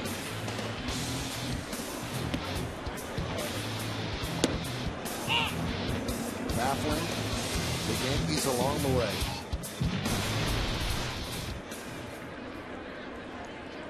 Talk about he was going through some shoulder stiffness in the back of his shoulder where you really can't get out there and release that ball. Looks like he's reaching out there today and finishing, which is a good sign for the Blue Jays. I've heard stories, and you could speak to this obviously much better than me or anybody listening or watching. Does facing a knuckleballer 5 times in one day mess up your swing? No. The one thing it does do is, I mean, you can have an over. Good play. Yeah, he did. Nice play. You know, most at bats, most days you can go home knowing how you feel at the plate. You know, mechanics wise, you see Blanco go over here, reaching in there. Nice play.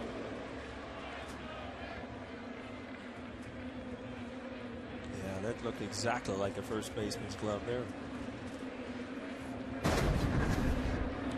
But back to your point, Michael, when you know, if you have a bad day, you know how you feel at the plate. And if you have a good day, you can go home from a good day or a bad day off a knuckleballer and really still in your mind not know what, how you feel at the plate at that point.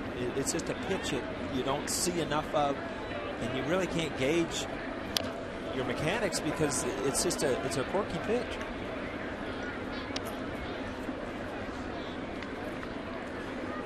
Difference between Vernon Wells this year and last year: he has 4 hits to right field this year. He had 3 all of last year. So Kevin Long and Joe Girardi have tried to preach to him, there's a lot of field on the right side, and he's taking advantage of it. Big hit yesterday. He got to the right side, and that's where you're really going to know that things have changed, because every once in a while in big at bats you go back to what you're comfortable doing. And if you're a dead pull hitter, very hard to tell yourself with a good knuckleball. Well, the Yankees go down in order, 1, 2, 3. Wells looks at this knuckleball, kind of came back over the strike zone.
To you by your local Nissan dealer. 2-7-0 for the Blue Jays, 1-2-0 for the Yanks. Bosch a solo home run, and that's really the only damage against R.A. Dickey. Asturias an RBI double, broke a 1-1 tie. That was in the 6th inning.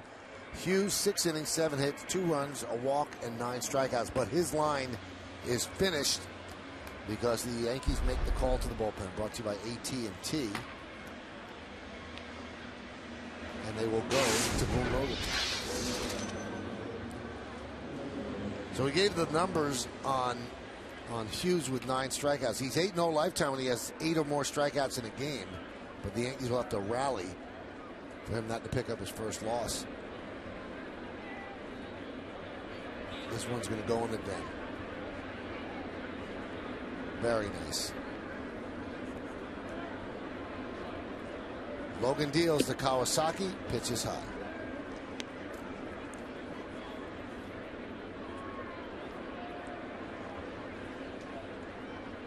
Single to center in the 3rd, popped up to 2nd in the 5th. 1-1. Cadillac scoreboard, 2-1 Toronto.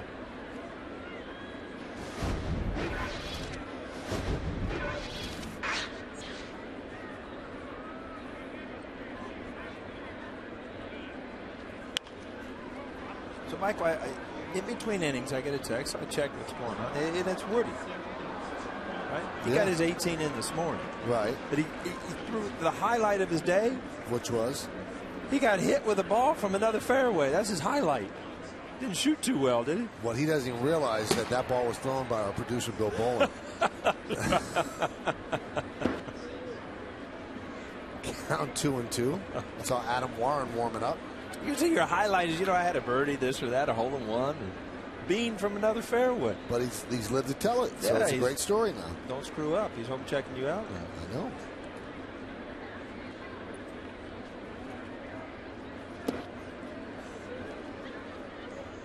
Count 3-2.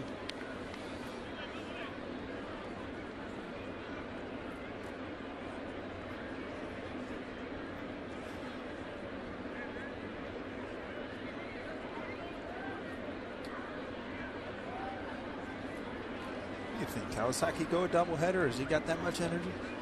As much as he uses through one game?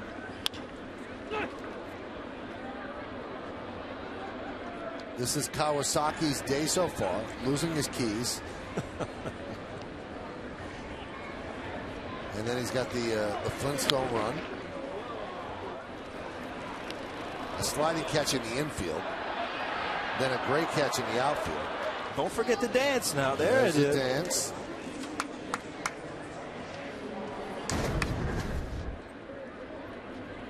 It's a full day's work. Strike 3. Didn't like that one. He's down looking.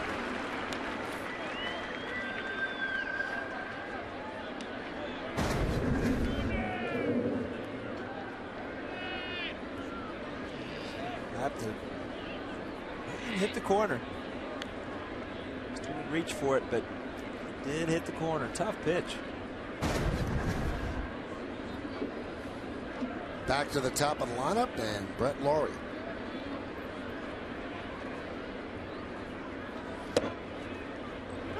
Hold on.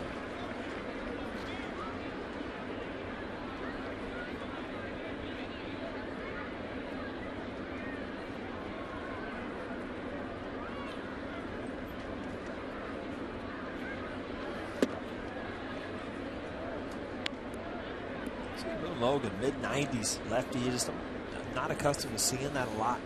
Those lefties coming out of the pen, breaking ball pitchers, good sliders. Guy that can come in there and run it up there a little bit. Curveball.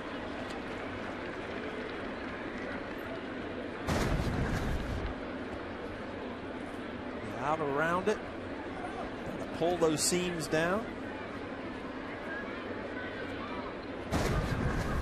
The trigger as a hitter. The 1-2. A bigger one there.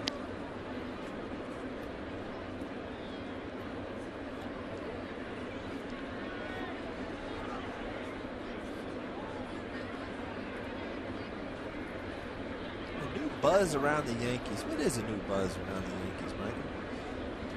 Huh? I'm not sure. Yeah? Other than injuries? They don't like that buzz. That one's driven deep to right center. Backing up is Ichiro. He'll make the play.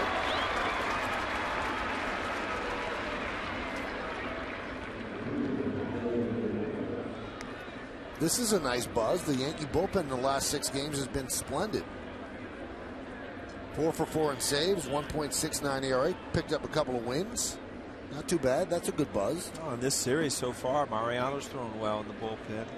Job has thrown all 3 days with a save yesterday. Roberts has done a good job. So those numbers not really surprising. And here's Colby Rasmus. Broken back, ground ball up the middle. And the throw pulls Overbay off the bag. And I guess they'll give Rasmus a hit.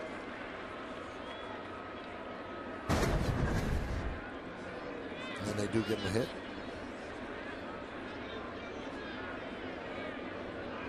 He's definitely got him if the throws on target. But again, ball up the middle. Long way to go. That's a big base hit, though, because now it brings Bautista to the plate with a runner on. All right, so I'm walking in the ballpark today, right? Minding your own business. As always, right? Right. And the official scorer comes up to me. And he says, you know, I heard what you said yesterday about official scores. They're a lot like teachers. Some of them are hard. Some of them, I just want to let you know, I am a teacher. It's a professor. Really? Yeah, I thought that was kind of funny. See, we're just not pulling these things out of nowhere, Michael. Some basis behind it. I talked to one of the guys who official scores here a lot, Jordan Spreckman, and we talked about the error that they gave to Stewart, took the sac fly away. He goes, here's the way he looks at it. He said he thought it was the proper call. He said if the umpire is putting his hands up to say out, and then he has to change it to save because the ball's dropped, he's going to give it an error. Okay. I said, well, that is a tough error. He goes, yeah, I know it's tough, but it's still an error. I just don't realize, I don't think he realizes how quick that happens out on the field. So you just, you know, to catch a ball, kind of a short hop with a runner bearing down on you from third base, you know, it looks easy on TV in slow motion, but it's such a quick reaction, bang, bang play that it's beyond a tough error. That's just a hard play. And the Blue Jays were pretty fired up about that error because they had a sac fly taken away. Yeah. The 1-1. Strike, 1-2. Nice pitch. He's 2 for 7 against lefties. He's struggled so far against righties. So not many ABs at all against southpaws.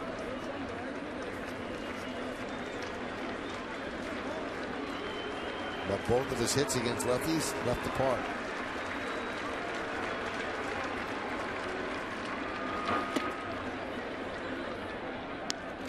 Off the plate there, 94 in off the plate.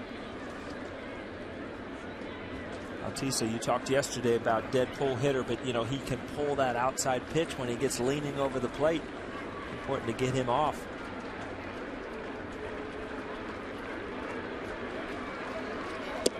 Strike 3, Bautista down looking. Nice inning for Boone Logan. No runs a hit, no errors, and 1 man left on base. At the end of 6.5 innings of play, it's time for the 7th inning stretch here at Yankee Stadium. The Blue Jays lead the Yankees by a score of 2-1, but they're going to stay right here to honor America in the Bronx.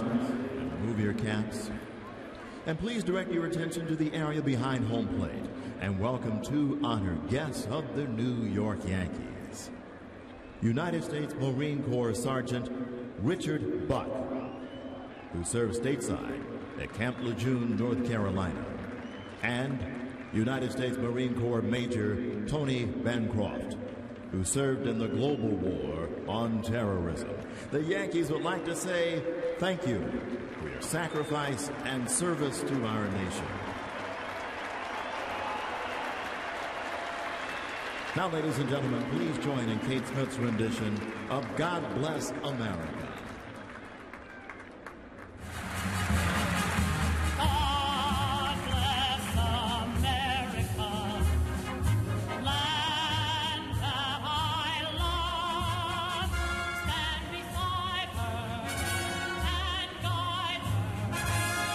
The night with the light.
Into this game today, I have a 2-game lead over the Orioles, 2.5 over the Yankees. And on the Cadillac scoreboard, Yankees are trailing 2-1 here in the bottom of the 7th inning against R.A. Dickey and the Toronto Blue Jays.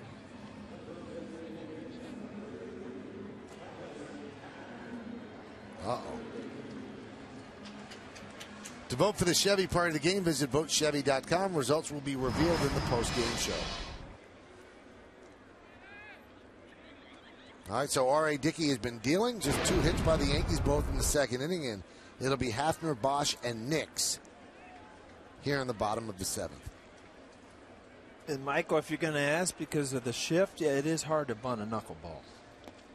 So if, Travis Hafner, obviously, a home run tie the game up, but he did try a bunt at one time. Very difficult pitch to hit because of the movement. Or bunt, I'm sorry. Well, the third baseman, Laurie, is here in short right field.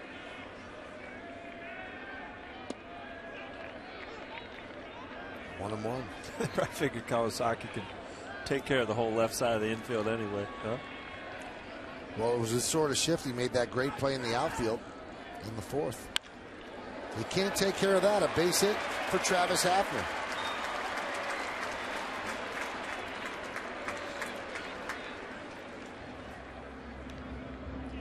Well, the Red Sox and the Yankees are neck and neck. Best record since April 7th. Remember, the Yankees started off 1-4, but since then they've certainly done a great job. 13-5. Red Sox 14-5. And the Rangers and the Pirates right there. And the Texas Rangers have not lost 2 games in a row this year. Here's Brennan Bosch. High fly ball. Right field. Bautista makes the play for the first out.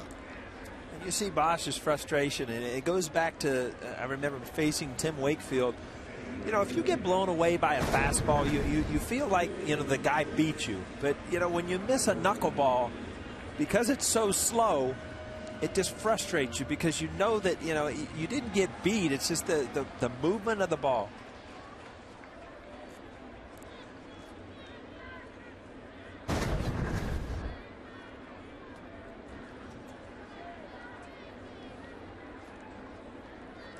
Here's Nix. And the count 1-0.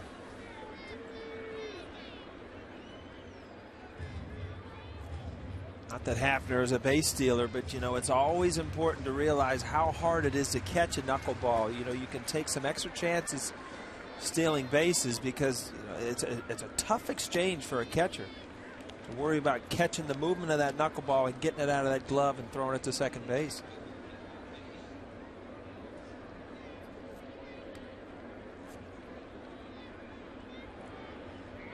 Hard throwing righty Steve Delabar. Boy, is that a difference compared to R.A. Dickey. Does that have an effect? Following a guy that throws 84. No, because you're accustomed to seeing Delabar. I mean, that's what you see every day. It's much more of an adjustment to face Dickey than it is Delabar. So you have 3 at bats against Dickey, and you don't have to start the bat that quickly. The 4th at bats against Delabar, it's okay. No, you're right. I mean, probably actually more comfortable. And Delabar was pretty impressive when we saw him the other day. Count 2-2 to Nix. Girardi was very complimentary of Nix today. He said there are some players with great talent that really don't do the right things on the baseball field. They don't know how to run the bases. He said, I'm not saying that Jason Nix doesn't have great talent. He's just a good baseball player. He knows where to throw the ball. He knows where to be. He knows how to run the bases. He's a really good baseball player. We talked him up a lot this season. He's done a lot of things. Just missed that ball, popped it up. But, defensively, he gives you good at-bats. And defensively, he's made some great plays this series. And he's getting an opportunity. And, because of the injuries, he can do a lot of things for the Yankees as far as positions. Guy that comes to the ballpark every day, and seldom would you come to the ballpark and just see him sitting in his chair. He's doing something, whether it's taking extra ground balls or hitting in the cage. He's getting work done because he knows he needs to work to help this team. Here's Overbay. Fouled off.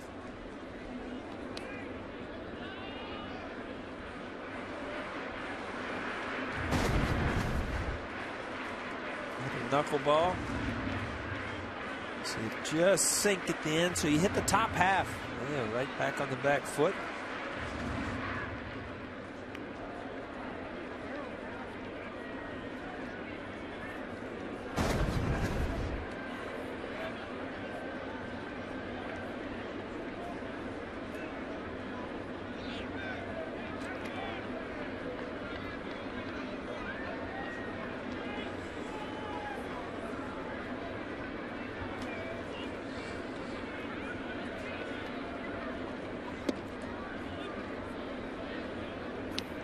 Count 1-1.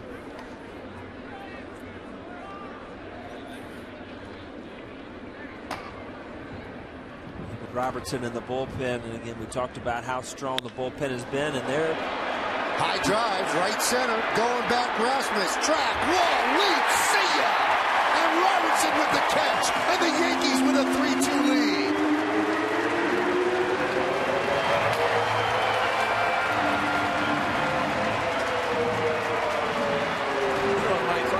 Disappointed because they put Robertson up on the screen, and I saw him, and I said, you know, Robertson talking. I was just going to say a lot of hits against knuckleball pitchers are home runs, and the next thing you know, it's a home run. You would have looked great. I would look like a genius, right? There it is, that knuckleball, and this one kind of stays up. You're going to see this one hit the middle of the barrel. High knuckleballs go a long way. Robertson. There you go. Nothing to it.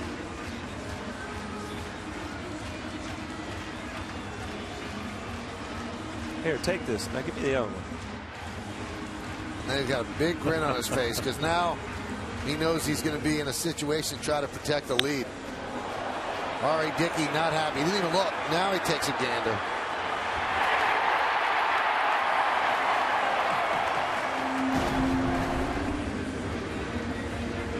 Eduardo Nunez drew up something in his eye. And Steve Donahue just gave him an eye drop in that eye. Can Donahue have a moment of peace or what? I was just going to say, he almost got a day off. Probably afraid to go on the field. Something else will happen. Stevie does a great job, though. He kind of learned to trade through Gino Monahan, but you know, one of the best.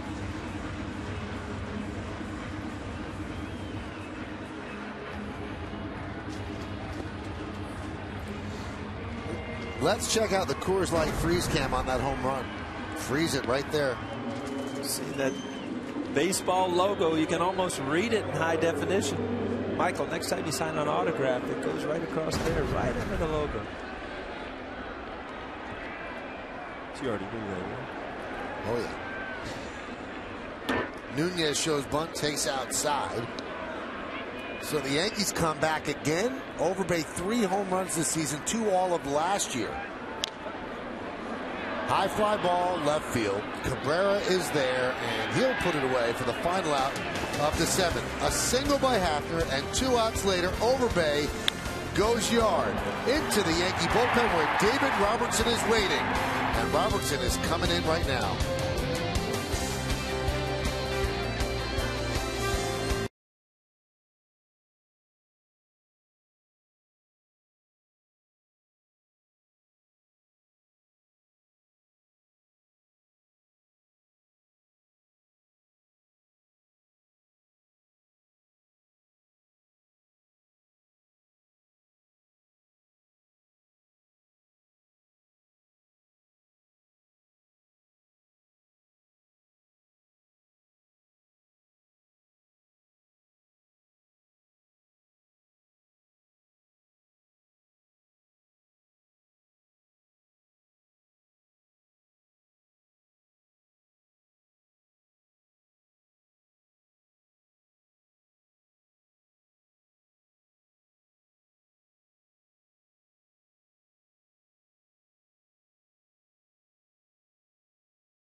Yes is brought to you in part by your Tri-Honda dealers. Hurry to your local Tri-Honda dealer for great deals on the 2013 models. By Turkey Hill, the official ice cream of the New York Yankees. And by the Experience Buick Lease. It's a new lease on luxury. I got to tell you something, Michael. Turkey Hill has an all-natural mint chocolate chip out now. Right. That I get in Ohio. And it's top of the line. Really? Yeah. And you're a big mint chocolate chip fan. Yeah. That ice cream was pretty good. Think that little guy knows the score? I'm doubting no. Yeah. There's Brett Gardner. He's moved into center field. Ground ball is short. And Encarnacion has gone down. One away with Robertson on the mound. Ichiro's moved to right.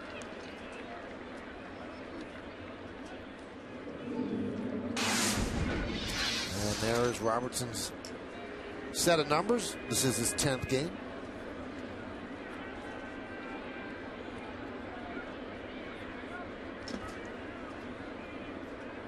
Again, when your bullpen's been as good as it has been lately, Joe Girardi, Larry Rothschild, just stay close, try to get that big hit late in the game, try to close it out. Pitch to Melky is a strike. Hyundai scoreboard shows the Yankees up 3-2. Couple of home runs. The Yankee offense today, one by Bosch and a 2-run home run by Overbay. It's weird. The Toronto Blue Jays, just like, you know, they've had the lead in every game this series. And it's just like they play good enough to lose. You know, just close enough games, but they just don't believe yet that they're going to beat teams. And, you know, on paper, position by position, pretty strong. That'll be tough now on Gibbons. Not expecting this sort of start. The 0-2 by Robertson. Swing and a miss. Tipped into the glove of Stewart. Again, good pitching here. It's not a wasted pitch. Up in your eyes. Robertson, everybody knows he throws hard. The ball is actually fouled off into the glove.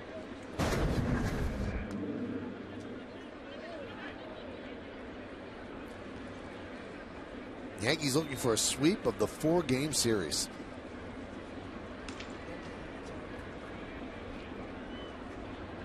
Here's Adam Lind.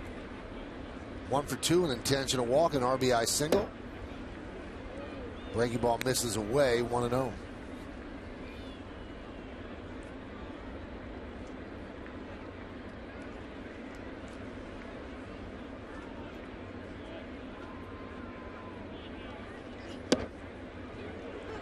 Fastball for a strike.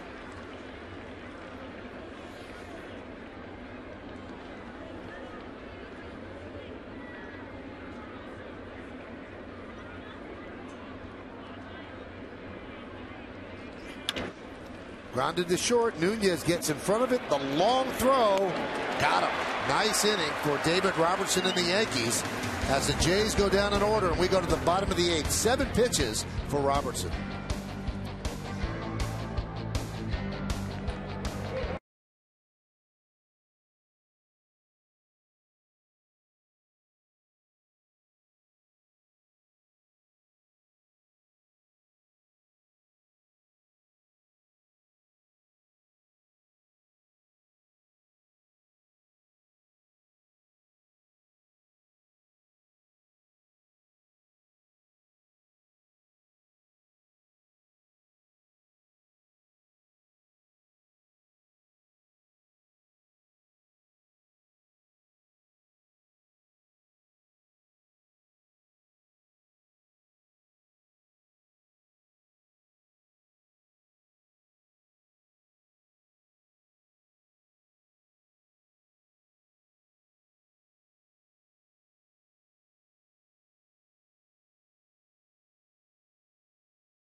post-game show. You know the deal by now. Bob Lorenz, Jack Curry, they recap the series finale. They get the latest updates from around baseball. And then Meredith Morakovitz gets the reaction from the clubhouse. You'll also hear Joe Girardi's manager's report. It's the WB Mason postgame. It's only on Yes. New pitcher for the Blue Jays is Steve Delabar. So a strong 7 innings for Dickey, but 2 home runs, too many. Pitches inside to Chris Stewart. Hyundai scoreboard. Yankees lead 3-2. Deep drive, left field, going back Cabrera, still back. He's on the track and will make the play before running softly into the wall for the first out. It's that play as an outfielder where you kind of drift and make it a little more difficult because you get lost where you are. Instead of sprinting back immediately, kind of turning your shoulders and making an easy play.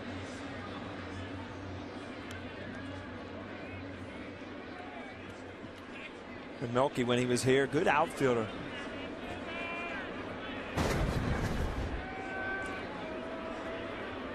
Here's Ichiro.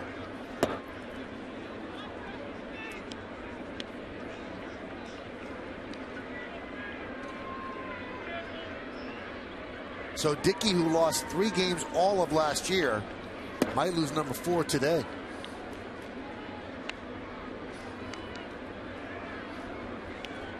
Yeah, again, I mean, 1 pitch away from still having a 1-run lead. He's pitched well. Phil Hughes, Logan, and Robertson have shut down the Blue Jays where he couldn't pitch with a big lead. Mo getting ready. 3-1.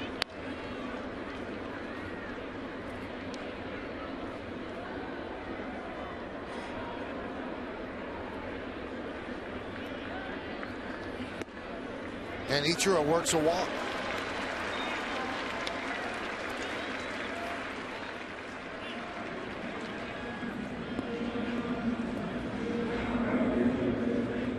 Well, there's the guy who hit it. There's the guy who caught it.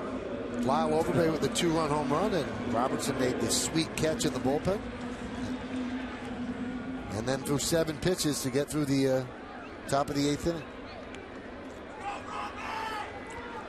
Guy with a very loud voice underneath our booth. Oh, he was in the booth with us. Right?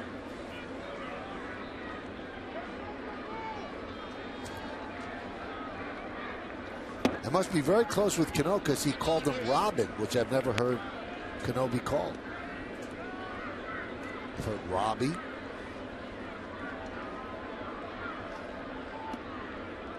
Cano is 0 for 3. Brett Cecil's up. That's if it gets to Hafner.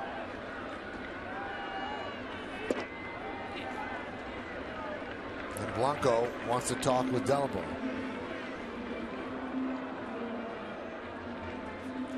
Coming up tomorrow, the Houston Astros come to town.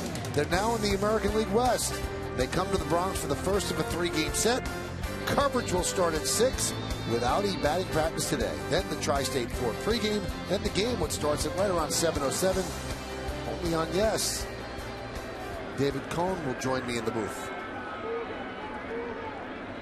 And you kicking me out? You got things to do in Cincy. Yeah. You actually literally have your bags packed in this booth right now. Well, sometimes you got to do that, Mike, on travel day, you know. That's true. Good numbers for Cano against Delabar. 3 of his 4 hits, home runs. Check that, doubles, I'm sorry.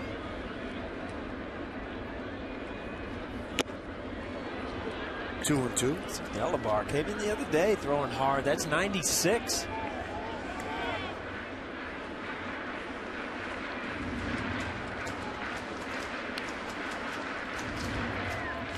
He almost got out of that big jam, and then he ended up, the Yankees stole a run with a wild pitch. Actually, I think it was a pass ball. 2-2. Missed outside, 3 and 2. A little different pop than that knuckleball, isn't it? He's got a different glove on, too. He's got brought out the real glove, huh? Much smaller that is, a lot more padding.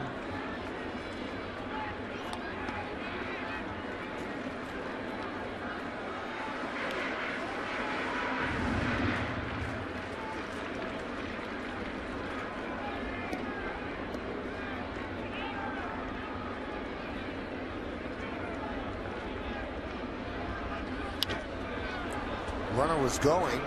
Ball fouled away.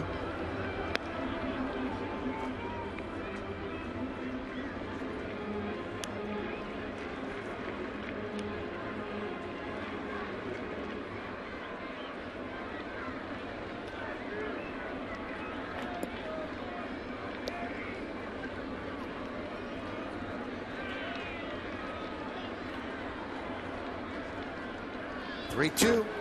Runner was going again. Cano walks. 2 walks by Delabar. Yankees have runners on first and second, 1 out. Vernon Wells coming up. You know, Michael, if you look what has happened in this series, the Yankees have grabbed the lead late, and they've also grabbed the tack-on run here or there. And those tack-on runs have usually ended up winning them the game.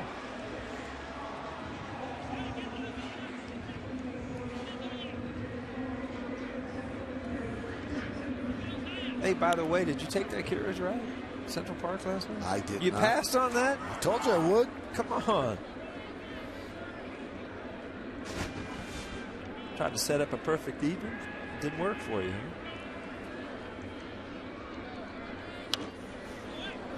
Jody and I thought that the only way that would be fun if you were sitting in the back. Is that right? Yeah, doing color.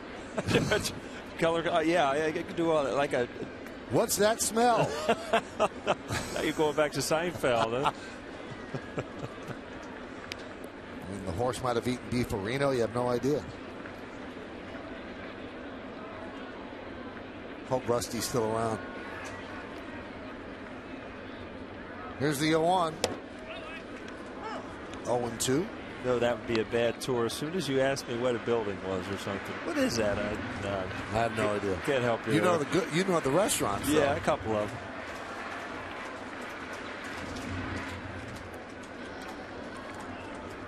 Well, he has punished the Blue Jays since they traded him,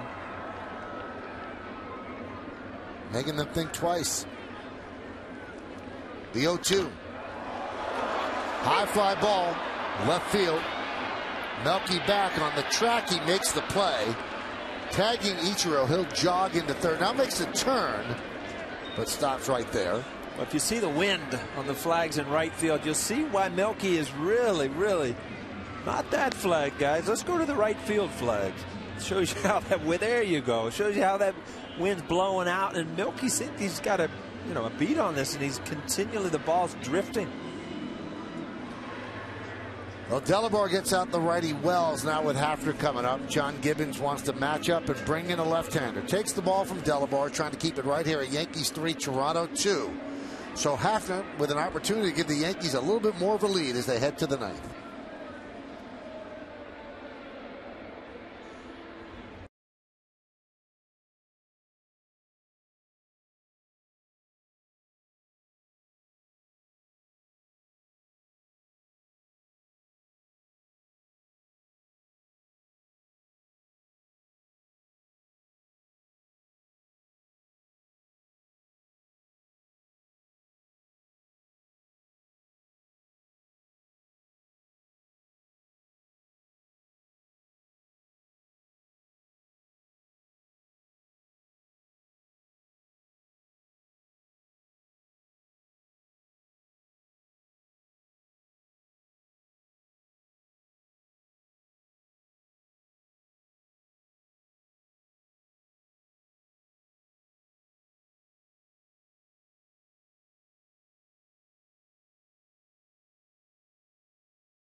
returns to Brooklyn when they collide in a crucial Game 5. The game starts at 7 on Mine 9.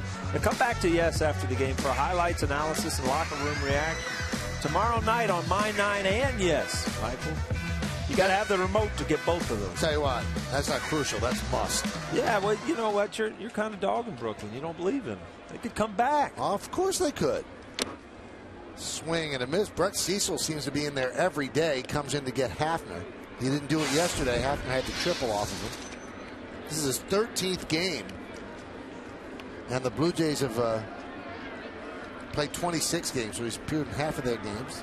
We talked about Hafner's lack of success off Cecil yesterday. He is 1 for 12, one being that big triple yesterday.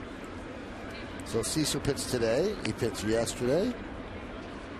Do another game, too. And he pitched on Thursday, yeah. so 3 out of 4 games.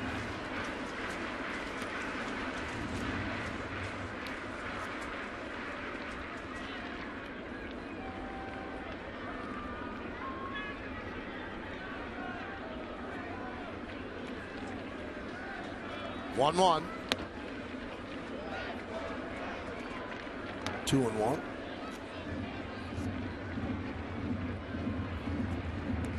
Warren's up in case Hafner hits one out and it's not a tie game or it's not a save situation. And Mariano's up if it's a 3-run or less lead.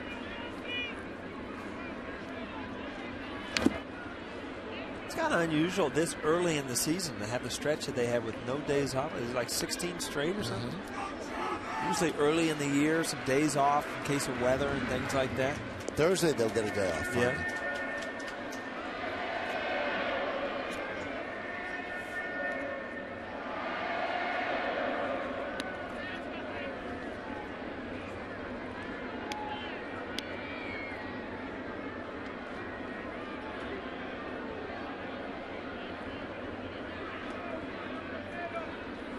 Swing and a miss. This time Cecil does get Hafner.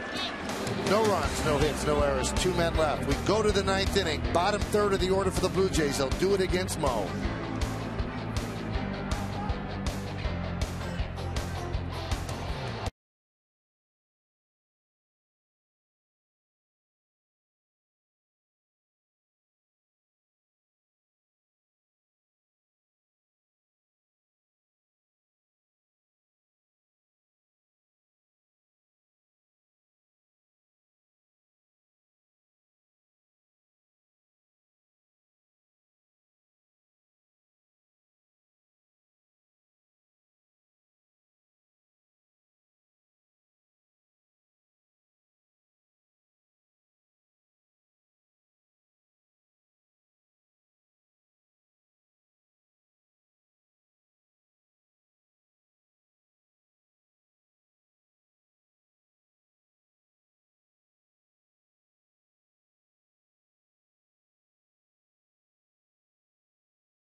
Is hoping to make the difference. Say no, Mo. Now this is his final year, and he said definitely it's his final year. And so far he's been perfect this year. 9 games, 8 for 8 in save situations. 9 innings, 9 hits, 1 walk, and 9 strikeouts. So ERA up a little bit, all the way to 2. Huh? He can bring that down right here. He'll be down this one before it's over. 36,872 here on a Sunday afternoon. It's Torres, Blanco, and Kawasaki due up for the Blue Jays. But Bonifacio is on deck to pinch hit for Blanco.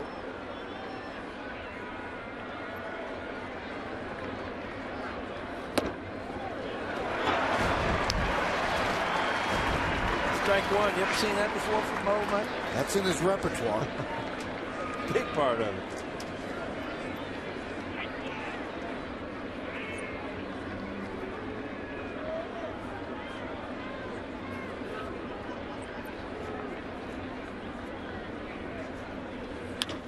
Served into left field. They had it played beautifully. Wells right there for the first out. Good positioning by the Yankees. Yesterday, Yesturus got a big hit off Java in the ninth inning. Kind of the same pitch. Yesturus can handle this pitch. You see that cutter. You see the little side spin on it. That kind of stays out over the plate. He did a good job of slapping it to left field, but Wells is playing him right where you need to be. All right, here's Bonifacio now against Rivera.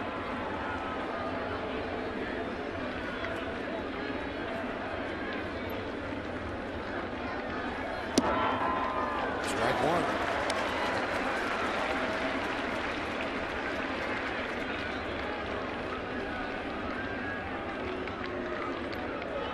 Bonifacio's first at bat off Mariano lifetime. Nice catch by one of the Blue Jays. Got to see that cutter in on his hands. Mark Burley. He's a good fielder. You see that cutter just released, and it just has that little bit. It goes in right off the label where it hurts. Swing and a miss. Got him. Blue Jays down to their final out.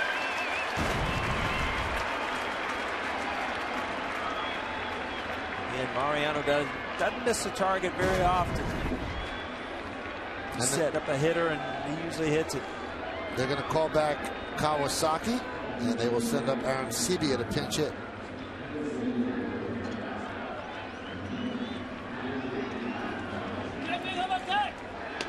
Aaron Sebia, all that stands between the Blue Jays getting swept in a 4-game series. You know, that's big, too. I mean, here's a team that's touted to be, and they had a good series, offensively coming in here. And all of a sudden, if you look at it, they scored some runs. They had a lead in every single game. And they're just expecting to lose at this point. Aaron Sebia has faced Mo 4 times, 0 for 4.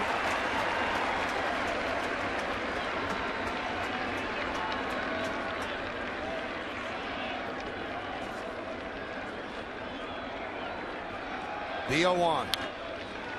Now down to their final strike.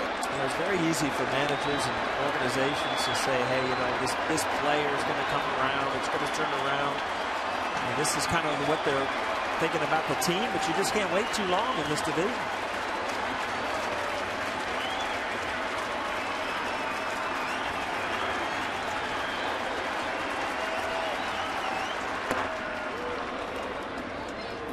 One and two.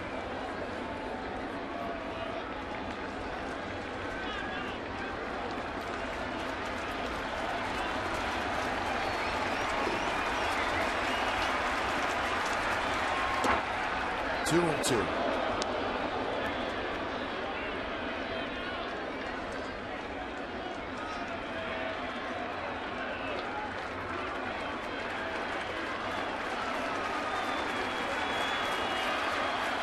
And the pitch. Grounded to first. Overbay makes the play, and the Yankees win 3-2.